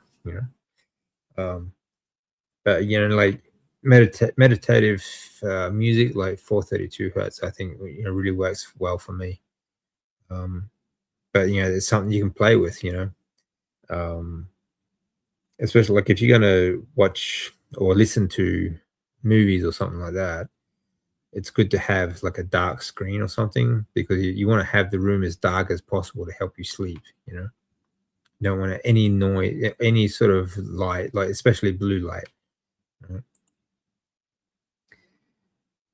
Definitely white noise. Yeah, fan. Yeah, that's good to know, George. Yeah, it's I've never actually used white noise myself, but I know plenty of people that do use it, and it's something that you just play around with, isn't it? It's like what you get used to as well. So I'm comfortable using. I feel that faith of any kind is a good thing. I absolutely believe in something that's bigger than just what is this sort of thing. I think it gives you something to live for. It gives you it gives you hope. So I think that's important as well. Positive energy from positive beliefs are so powerful. Exactly. Faith, for wanting to do good and be better, not for a reward, but it's the right thing to do. Yeah, exactly. Yeah, yeah, probably won't go into some of the other crazy stuff that's going on around the world, but yeah, I agree. The fact that having faith in something bigger than ourselves, for example, like, and the bigger sort of known universe, or so on, and everything like you mentioned, like positive speaking and everything like that, it really does help us to have hope and empathy for others as well. Empathy for our fellow humanity, like empathy is to be able to um, want to help. I think that's innate in most good people, that we we just want to help people, and I think that's all a big part of it, very much so. Comfort noise from chatter people. Okay, white noise keeps me anxious. Yeah, that can have that effect on some people. So strange. I constantly worry. Yeah. Anxiety is a big thing, Mandy, and it keeps you in that sort of that sympathetic nervous state, Um, so it's really about finding what works for you. It's like I can tell you all the things that I do. That doesn't mean it's all going to work for you. So you have to play around with these things. Like I said, like for me, the more relaxing sort of thing is like the 432 hertz, sort of a nice sort of tone that sort of is very dull, and it just helps me to sleep. But if you sound, if you're more relaxed listening to movies, for example, or talk, then use it, you know. But again, like just, something without the light, is gonna help you. But prioritize your sleep. Okay, really prioritize your sleep. It is very important. I need to do some work. I'll be listening while work. Okay, Annabella. Yeah, good luck with that. Let me see. Mandy decided to live stream his voice you like. Yeah, that's a good idea. And we'll see if they've got a long enough playlist of all the people available. Sometimes listen to Dr. Chafee. Yeah, yeah, sometimes back. Yeah, Chafee. Chafee's got that. He's kind of monotone, isn't he? Like he's very calm and just very soothing kind of voice. Like it really put you to sleep. Honestly, I'm ADHD, high performing. Yeah, I'm the same. Like I know what it's like. It's a real struggle. With ADHD, you really have this. I mean, if you don't have a routine and these habits in place, these things are in place, even then, like it still can be difficult. But I mean, like I said before, like when I was younger, like there would be days, with just zero sleep, because the mind is just always racing. There's always anxiety. There's always about thinking about this and that. Tests coming up and all this other stuff that goes on. So yeah, I know what you're going through. It's pretty tough. Same fan thinking it's not good in the mornings. I feel blocked up, even ring in my ears. Okay, then sun hits, I start sneezing. Not good. Hurts the ribs. Yeah, life's fun. yeah, life's fun, all right. Yeah, fan thinking. Oh, okay. Yeah, like when the fan's going, you get your nose blocked up. Yeah, yeah. Air's too dry. Some people use an air humidifier. You can get them pretty cheap now too. Humidifiers to help you sleep as well, because the humidity helps. It makes it easier for you to breathe. When you wake up with a blocked nose, a lot of that is due to I mean, when you get the fan going, that's probably why it's going to be blocked up nose anyway, because the air is so dry. But usually it's due to mouth breathing throughout the night while you're sleeping as well. But it's important to use, like I've said this before, when you do wake up with a blocked nose, try and force yourself to breathe through your nostrils. And the Nadi Shodhana technique, like the alternate nostril breathing, that's really effective. Whenever I have a blocked nose, that's the first thing I do. Okay, and it just clear out your nose, clear out your nostrils. Okay, and that actually opens up all the blood vessels and actually opens up the nasal passages while you're doing it as well. And then for the rest of the day, you'll find it much easier to breathe. So that's just one thing that I in fact, I do it every day anyway to warm up for other breath work. But especially whenever I have a blocked nose for any reason, that's exactly what I do. Okay, and just the in through one nostril, out through the other, then back in through that one, and then back out the other one. Okay, and just keep doing that, to 3 to 5 minutes, and it sort of clears everything. It clears up all your sinuses and so on. Okay.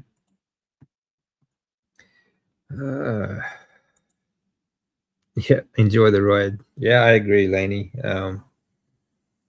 It can be a struggle at times. I mean, we'd like to have it more enjoyable at times, but um, yeah, drive the wheels off it, and try to get as much experience and growth in it, and as possible. That's what I do.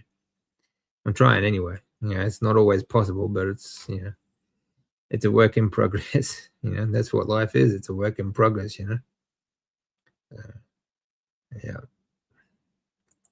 Yeah. Thanks again, Jonathan. Really appreciate it, man.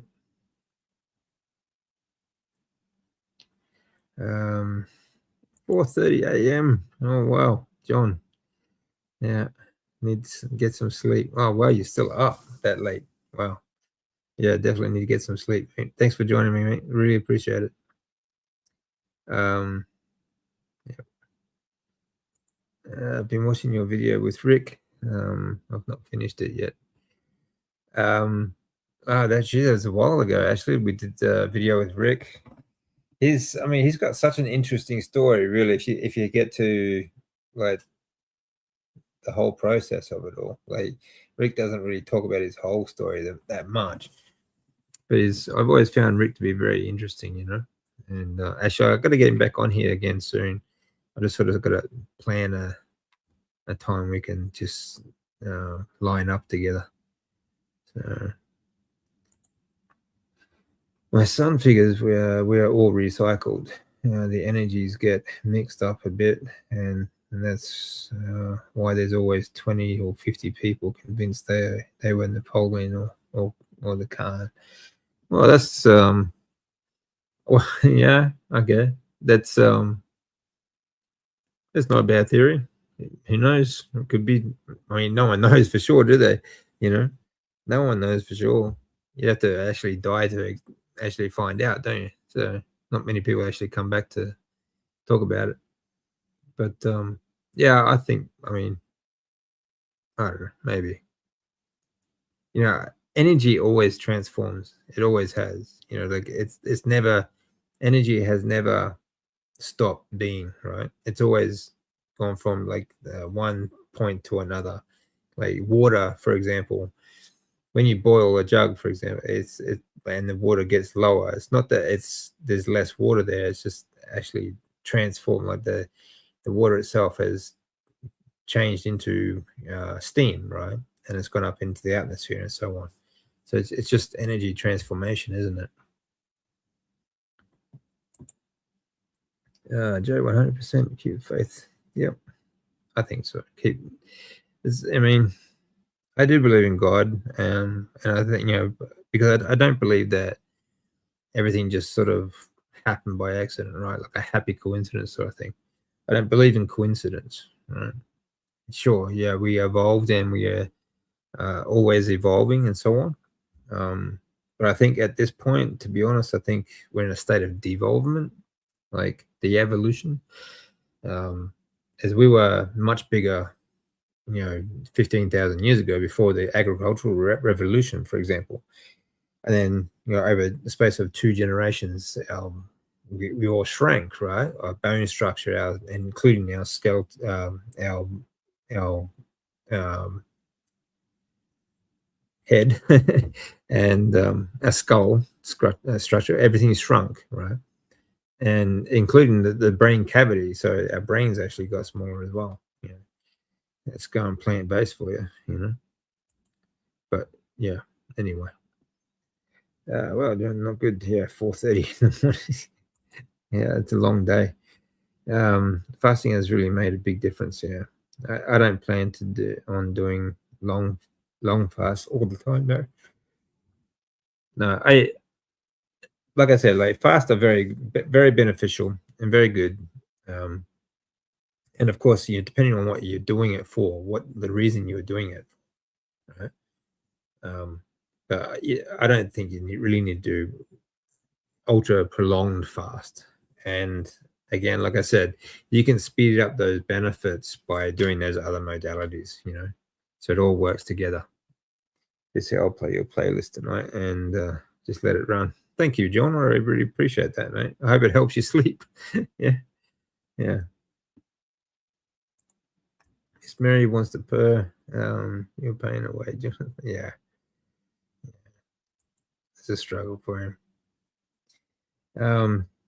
I used to do a lot of guided meditation, yeah, with deep breathing. That's good. I need to work on that. Yeah. Yeah, that's a great way to do it. Breath work gets you into that. I mean, most people can't meditate, right? And because the simple fact that they're stuck in that sympathetic nervous state because they're not breathing properly. So the idea, like, is to do the breath work fast and continue the breath work throughout the meditation, and that'll get you into that ventral vagal state, and that's your meditative state. Yeah. So breath work is a great time to contribute some calmness, yeah, to the universe. Exactly. Yeah, every bit counts. That's exactly right. Yeah. Grandma. That's very good. That's a great way to put it. Yeah.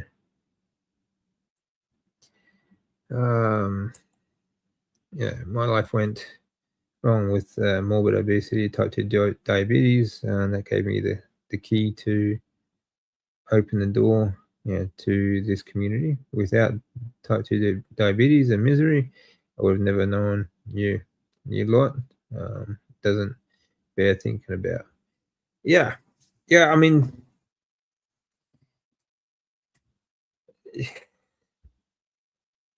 a lot of these things that we go through, these struggles that we go through, there's a reason for it, right? I mean, of course, there's obviously there's different causes and so on and so on, but we always learn from these sufferings. Um, I always take them as a lesson. Like I always I look at it and say, okay, what can I learn from this? All right, this is what happened. This is how I'm going to deal with it. So like, what can I learn from this situation? What can I do to improve this situation? Right. But I think that life has a funny way of bringing us to where we need to be at that time.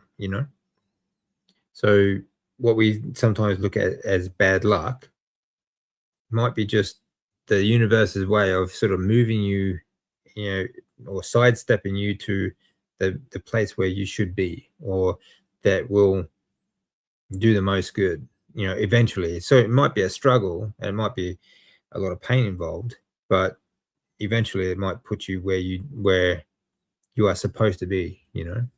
So I kind of try to find the reason for it, and okay, why am I here, sort of thing. Why am I here right now? Why am I in this situation? Listening to you, calm voice you have. I put in repeat background. Oh, that's fantastic. I'm glad it helps, Mandy. Yeah. I try to be calm, even though the world's going to pot, but we try. Yeah, good point. Yeah. Do I have to go for a bit? Oh, no problem, Annabelle. My steak is calling my name. Fair enough. Yeah, enjoy it. Yeah. Mouth taping really helps my anxiety for rest. Oh, that's good. Yeah. Like I said, like a lot of the anxiety that we feel comes down to the way we breathe. When we blow off too much CO2, see, there's always going to be, oxygen wise, there's always not at like minimum 95% oxygen in your blood system, right? It ranges between 95 and 99%, right? The part that fluctuates, okay, is the CO2, and that we can consciously control with our breathing techniques. Now, I think like CO2 has a lot to do with the fact that, or the way we think as well, because it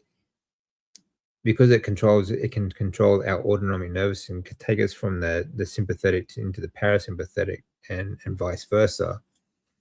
So like when you get into that anxiety state and you start breathing faster, then it sort of rebounds and you breathe faster, or you elevate your nervous system again, your heart rate elevates, your blood pressure elevates, and then your breathing elevates again as well. Okay. And just keeps getting worse. So by controlling your CO2 levels, or like blowing off too much and trying to level out your CO2 levels, you can bring yourself back down into that sympathetic state, and or the parasympathetic state. Sorry. But I think that in itself, like this, bringing that CO2 levels up, because it's also a vasodilator, but it's also, let's say, it's going to open up the blood vessels and the blood flow to the brain for a start, but also because the CO2 levels is going, as that rises, more oxygen actually gets to the cells. All right. So that really is going to help you to think a lot clearer. Right? It gets rid of that brain fog and so on and so on. Because you do, a lot of people lose brain fog when they go to the carnivore diet, right? Okay, one, because you don't have things like fructose, like high fructose corn syrup for a start, which is a direct cause of brain fog. So you eliminate that.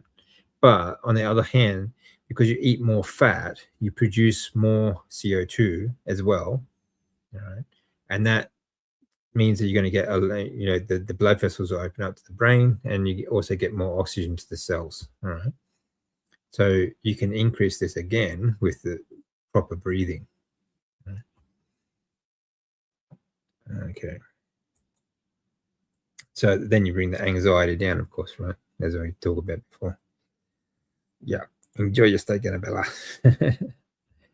I had a big steak actually for lunch today. I had a big session at the gym this morning, and actually it was a pretty big day actually. But I ate a kilo for lunch, and I'll have another kilo for dinner. Before I was diagnosed with sleep apnea, okay, stopped breathing 85 times an hour. Wow. I'd wake up with crusty blood in my nose. Not good. You've made that make sense, DC. Thank you. Oh, you're very welcome, Joe. Yeah, I mean, it's a very simple thing, really. I mean, there's a lot of processes involved and a lot of mechanisms involved, right? But honestly, like, it's a very simple thing to try and control the way we breathe. And like mouth taping is a good way to do it at night. Because if you are mouth breathing at night, you are blowing off too much CO2, and that's going to put you in that anxiety state, that elevated nervous system state, all night for say 6 to 7 hours, right? And then of course you wake up with anxiety and so on, dry mouth, and sometimes headaches as well, because that vasorestriction happens. Because when you are breathing through your mouth as well, you are also lowering your nitric oxide production, because a lot of the nitric oxide that we produce from our body, okay, actually comes from the nasal passages.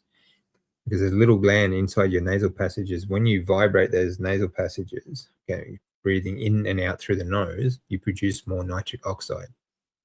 Now, there are different techniques that what they call Brahmari breathing, or bee breath, because when you hum through your nose and you vibrate the nasal passages, you can actually increase your nitric oxide by 15%. Cold therapy, again,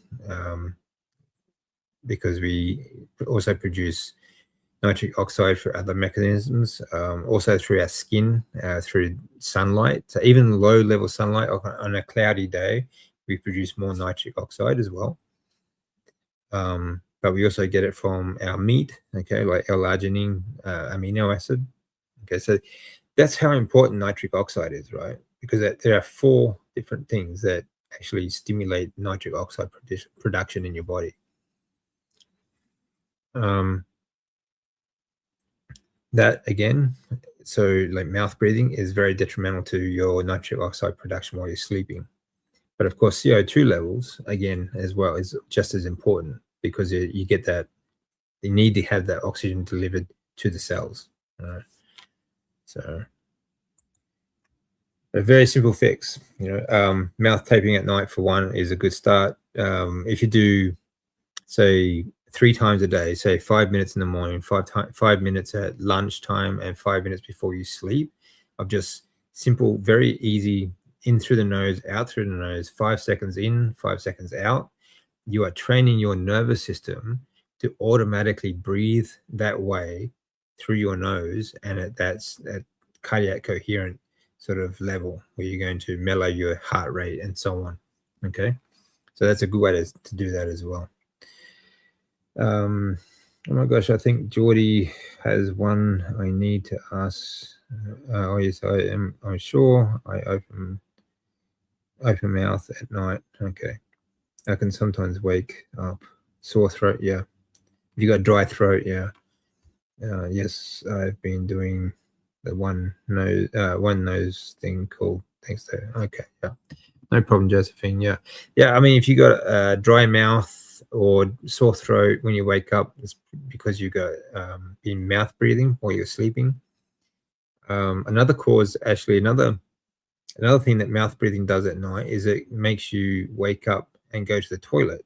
Okay, it actually, because it sends signals to your brain to, even when you haven't drunk any water, okay, before you sleep, it actually confuses your system to think that you need to go to the toilet and urinate. Right? There's actually mechanisms for that as well. So pretty important. Don't want to break your sleep. An hour. Yeah. You see, for the last few years, I've been a rusty old banger. Fair enough.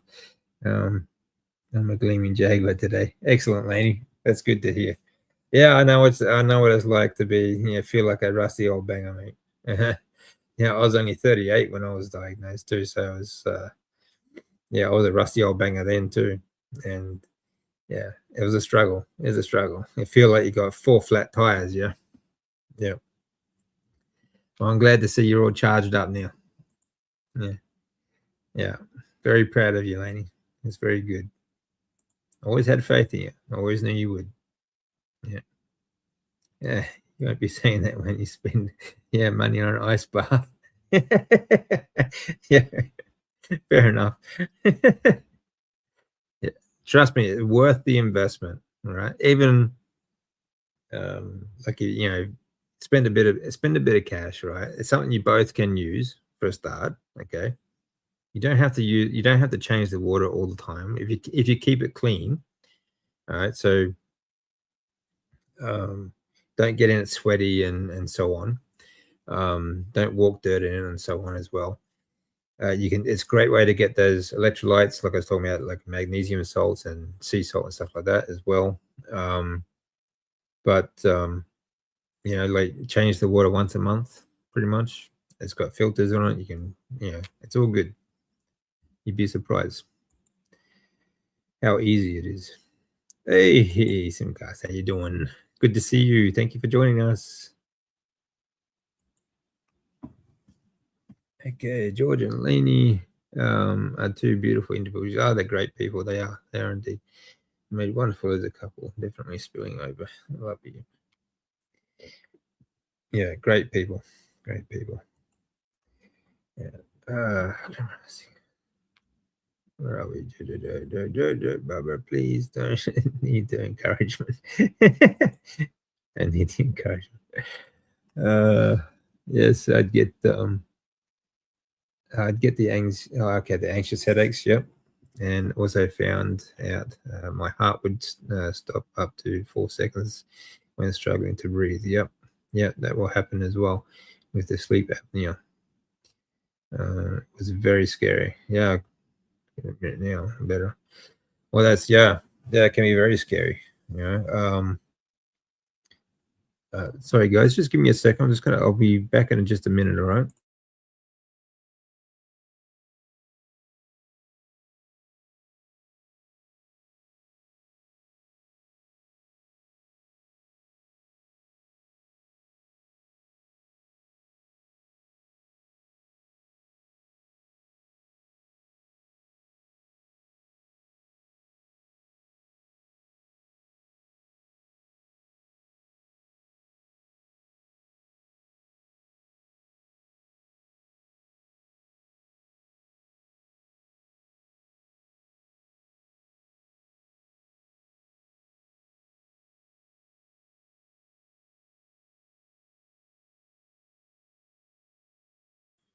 Sorry, guys, just had someone at the door. All good. Yeah, you get those anxious headaches, and yeah, it can be very scary stuff. Like when I was in the transplant, for example, I had stopped breathing a number of times. So much so the nurse would have to like come in and wouldn't let me sleep. You know, she would come in every 10, 15 minutes just to wake me up, just to make sure I was still breathing. Yeah, AFib and all sorts of things going on. But yeah, well, I'm glad you're feeling better now. I'm glad you're getting it under control. But yeah, it's when you are mouth breathing like that, you wake up with those anxious headaches. It's mostly comes down to CO2, basically, low CO2 levels. Okay, and it causes a lot of oxidative stress, so it's not good. So you get all kinds of problems like I'm sure you went through. Yeah, it's pretty scary when you wake up and you got nurses and doctors trying to get you to breathe. It's very scary.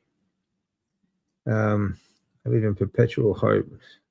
Yeah, but I can see now just how frightened I was. Yeah, surviving that way. Yeah, now I'm thriving. Life is good. That's good to hear, Joe. Excellent. That's very good to hear.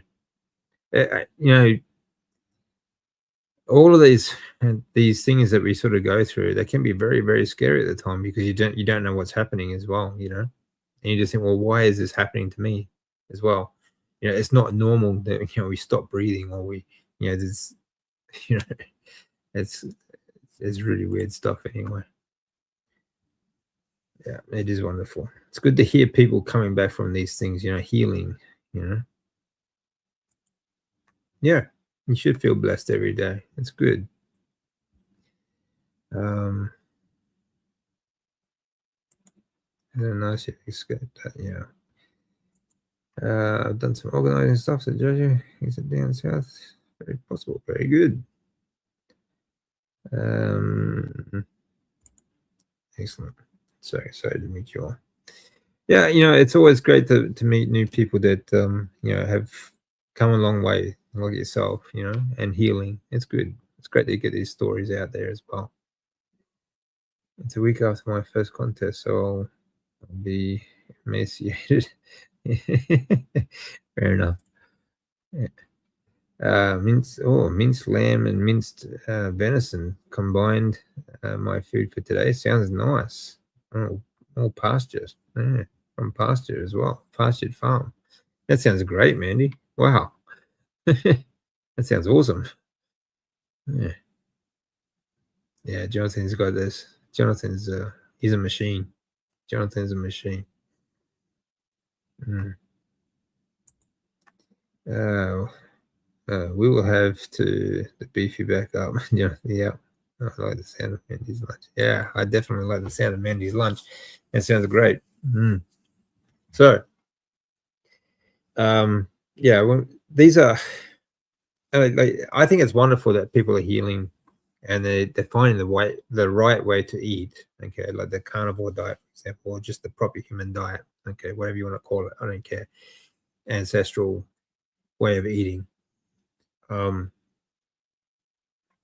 But there are these other modalities that people really need to consider, and I think that controlling, even if you don't do the different like breathwork exercises, okay, like that I talk about,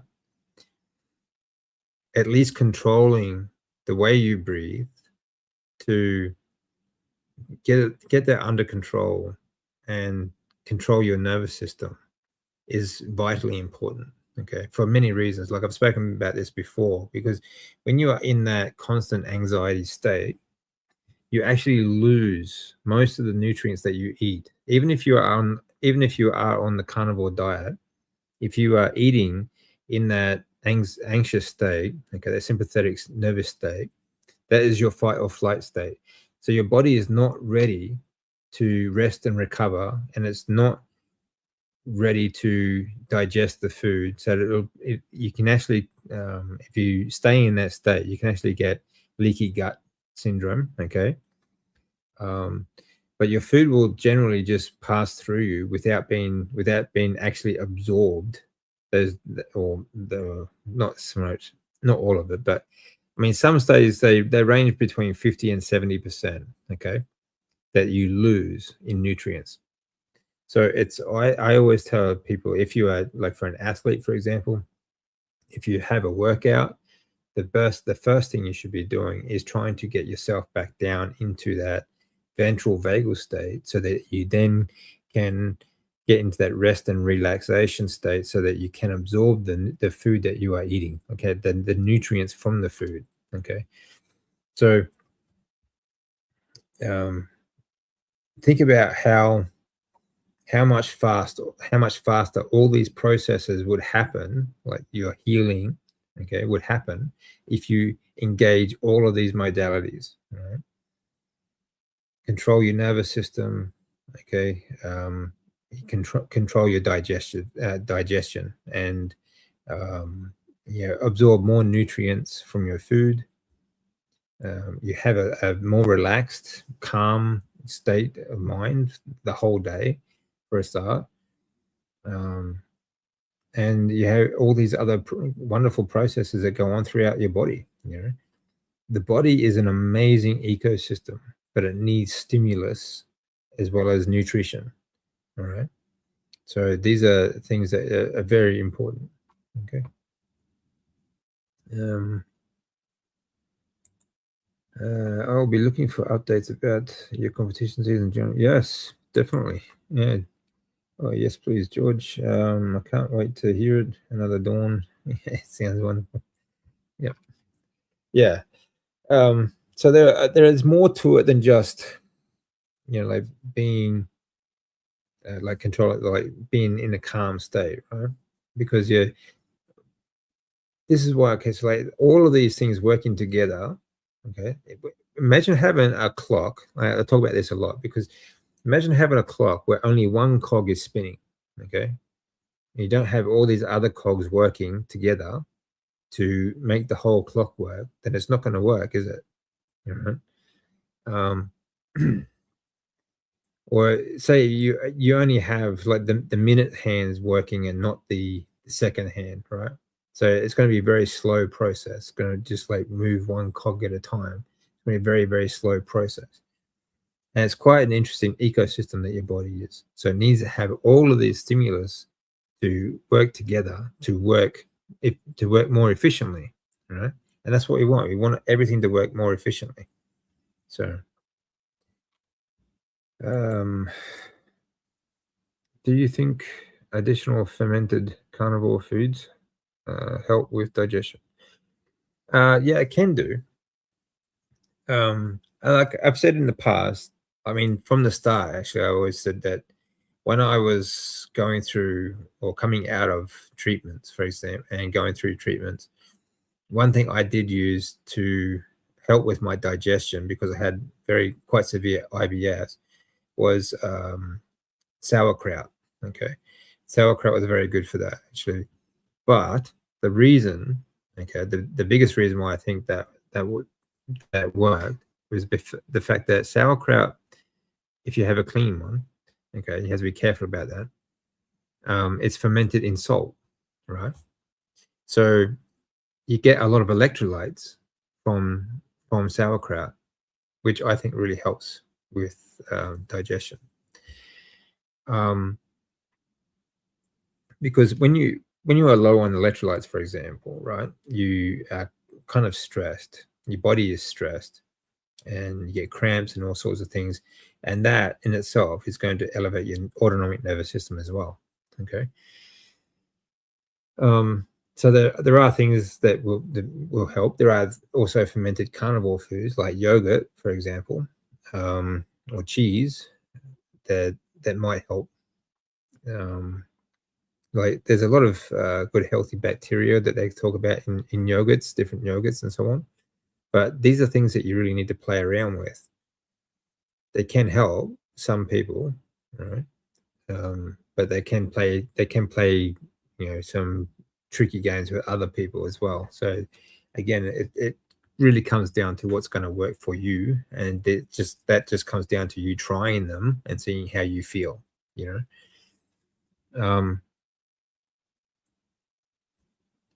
Generally speaking, I think as long as you are doing these modalities that I talk about, you're really going to be in the best, or you're certainly going to have a much better time of it anyway. You're certainly going to do everything a lot easier. Everything is going to feel a lot easier, and a lot quicker along the way as well. It's going to be a much shorter process as well. So I think it's very important to do this sort of thing. Cheese or yogurt. Yeah, like I said, it's just, I mean, yeah, I mean, like I've used cheese. I mean, I rarely eat cheese, but when I do, it's one of those hard cheeses, like a very hard cheese. But yogurt from time to time, it's quite good. Rick eats a lot of yogurt. Rick eats a lot of yogurt every day. He makes his own yogurt. Like I said, I think it can be helpful. It's just a matter of playing with it and seeing if it's going to help and see how you feel. So, I think Jonathan's gone, mate. But yeah, I need low salt, definitely. Okay. I have lots of bad reactions, including bone pain. Yeah. And for headaches, so low salt for me. Parmesan. No, I stay clear of Parmesan. I mean, one, it's really difficult to get a real Parmesan because Parmesan cheese these days is really mixed with a lot of other crap. But I mean, just usually for me, it's just a very cheap hard cheese. I don't spend a lot of money on that sort of stuff. I always buy everything I buy, like diet wise, is pretty much the cheapest you can get. I don't sort of worry too much about that. Yogurt wise, I do like a pot set yogurt, because usually a pot set yogurt has no thickeners and things like that, no sugars or sweeteners or anything like that as well. If I do that, I tend to mix something like a protein powder or something with it to give it flavor. But that's a pretty rare thing for me. So, but again, like this all just comes down to, when it comes to anything with your food, it's going to take a bit of playing around with to see what feels good for you. I would, if you do introduce anything like that, like fermented sort of yogurts or cheese or anything like that, do a small portion at a time. Try and keep it as small as possible. That way, and you can always increase it and see how you feel. Because if you just introduce like a big bowl of, or a big plate of cheese, for example, that can really play havoc with your digestive system. Oh, you're still here, mate. Thanks, guys. It'll be a great year. Yeah, I hope so, mate. I hope you do well, Jonathan. You're doing. I mean, I think it's always inspiring to watch Jonathan with these competitions. He does such a great job. So it's really good to see. Yeah. That's what I would do anyway, Mandy. Just introduce small pieces at a time and see how you feel. Because, sudden attack is not going to be good. And again, when it comes to digestion, I think a lot of that is also controlled by your autonomic nervous system. So if you try to keep yourself into that rest and digest state as much as possible, like no one can stay in that state, because we are meant to fluctuate throughout the day, sort of thing, right? But when you eat, you want to be in that rest and digest state. That will help digestion a lot more than any sort of fermented foods, right? It's a very powerful modality for that. Okay. So yeah, it's very easy to overdo dairy. Yeah. Yeah. But you're right. If you're going to have some, hard cheeses and plainest yogurt, oh, the way to go. Yeah, for sure. And small portions at a time, as well. So that's what I would do. Okay. Um, all right, guys. So it's almost 2.5 hours. So I'll give you another few minutes. Oh, the camera has just died. So just give me a sec. I'll swap cameras. And let me see. There we go. And we're back. Okay. Let me just adjust that. There we go. And we're back. Okay. So, yeah. So we're gonna. I'll give you another few minutes. If you have any more questions, just let me know. And otherwise, we'll wrap it up for the night. There are other things that will help you with digestion as well, but mostly it really just comes down to being in a relaxed state. Okay, and yeah, again, like I think having those habits in place to help you, the routine, okay, will also help. Because your body, like I said, it runs on time. It runs like everything has to do with timing. And for me, I like to keep my meals regularly at a very at least a similar time, right? Because I don't like to. Um, I mean, there are. I mean, some people like to change up the meal times a lot. I don't like doing that. I like my body to be sort of feel like a regular sort of process. Like this is when I eat, this is when I do other things, sort of thing. Of course, it's not always perfect. It's not always going to stick to that routine. It can fluctuate. Okay, and it's always going to fluctuate because it's just life. There's always things that come up. But as much as possible, I try to keep the timing as close to the same as possible. So, um, yeah, it is the hard part, trying to relax, before you eat. Um, something that also helps me, like you're talking about with, like Mandy was talking about with the sleep before, listening to something, right? Something that helps me to relax before I eat is I put on, either just something easy to listen to or watch, like some crap TV show, or I never actually watch TV, but like a movie or something, or a podcast. Okay, listen to a podcast or something that will help you to relax as well. I always do breath work before I eat, just to control breathing to bring me into that ventral vagal state, because that's a very simple thing to do. I'd actually do it in the car while I'm driving home from the gym, for example. After every training session, the first thing I do is to regulate my breathing and to get myself into that ventral vagal state of relax and rest and recovery state, because that's you want after training, you want your body to be get into the recovery state as fast as possible, right? Now, a lot of trainers will tell you that this is a myth, right? But a lot of trainers will tell you that the first thing you need to do after training is to eat. But there's zero point to doing that if, one, after training, you don't feel like eating. Okay, you don't force yourself to eat, which happens a lot after training. Two, if you are in that elevated nervous system state, most of that food's just going to go through you without absorbing any nutrients anyway. So there's 0 point.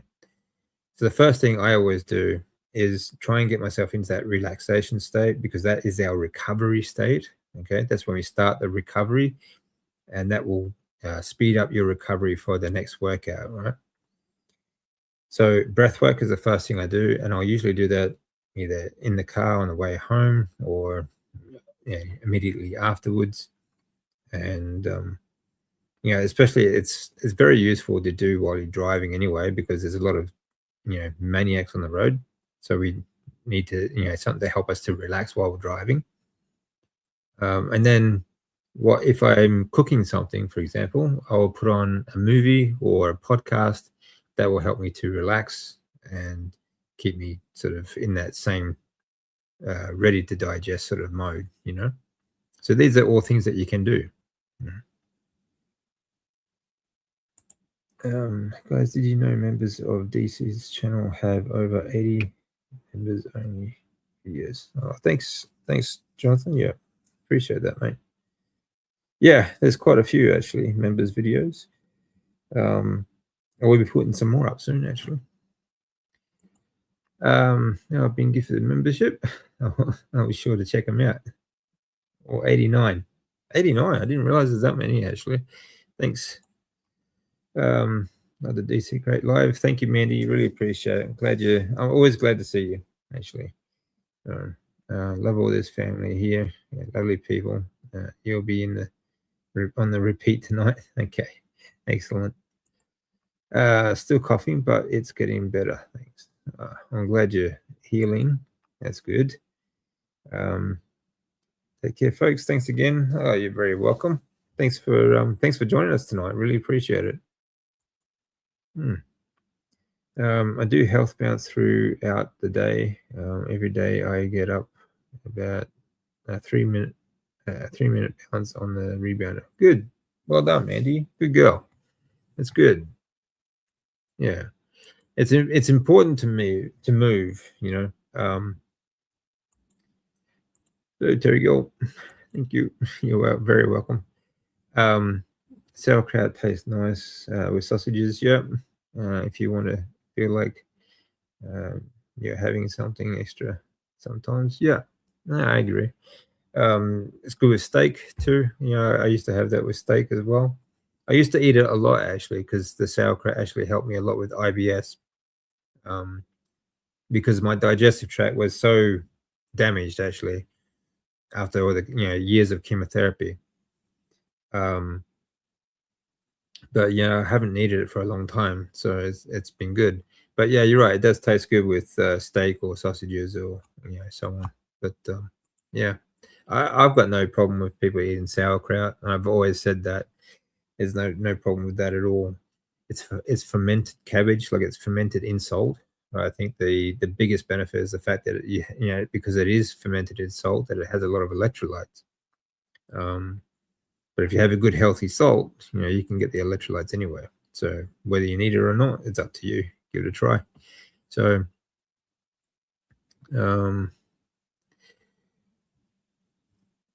yeah.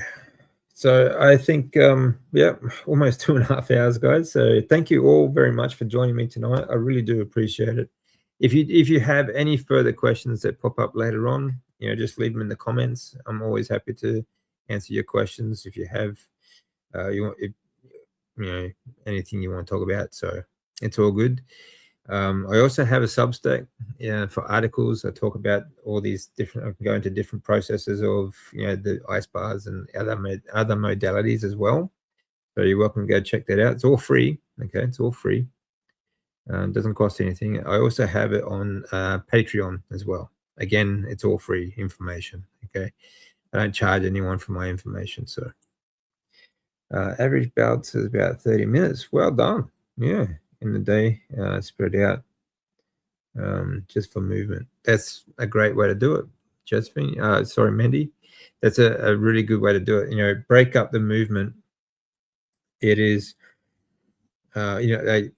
we are built to move. There are a number of processes in our body that show that our body is designed to move. Okay. And this is one of the biggest problems that we have today is that we don't get enough movement. But having saying that, you need to break it up into small portions like throughout the day. You get a lot more benefit from doing, say, 5 minutes, every hour or 2 hours, right? Rather than just doing like 1 30-minute block, right? So like I said, if you have a rest for a few hours, then do say 5 or 10 minutes or even just a few minutes, that's actually going to be more benefit of, for your body, then rather than just one block and then just sitting and then rather than just and then sitting the rest of the day in a lounge chair or something, So it's a very good way to do it. So break it up into small portions throughout your day. It's going to be very much better for you. It's well done, Mandy. Good job. You're very welcome. Thank you very much. I really appreciate that, Mandy. Thank you. You're very welcome, Josephine. Always welcome. And you're back, Jonathan. That was a quick visit, mate. What happened? Cool. Hope all went well. Yeah. Go for a wee, then 3 minutes bounce. Fair enough. All right, man. Jonathan, I'm all pretty much done here, unless you want to jump back on, but it's up to you, mate. Yeah. Anyway, I will leave it there tonight, and sorry. Yeah, we've been working together for about a year, so we have an efficient adjustment process. Oh, that's good. Yeah, that's good. Yeah, I'm gonna get some sleep. All right, guys. Thank you all very much. I really do appreciate it. It's been a great live, and I always love catching up with you all. And again, if you have any questions, leave them in the comments. I'm always happy to answer them. And again, for more information, you can get a lot of the information I talk about with all of these modalities on my Substack, as well as my Patreon. And again, it's all free. Okay. So I hope you all have a great week, and I'll see you in a couple of days on Saturday morning, my time. I think if you're in the UK or America, it'll be Friday night, and we'll catch up then. All right. Thanks, everyone. I really appreciate it. Have a great day or night.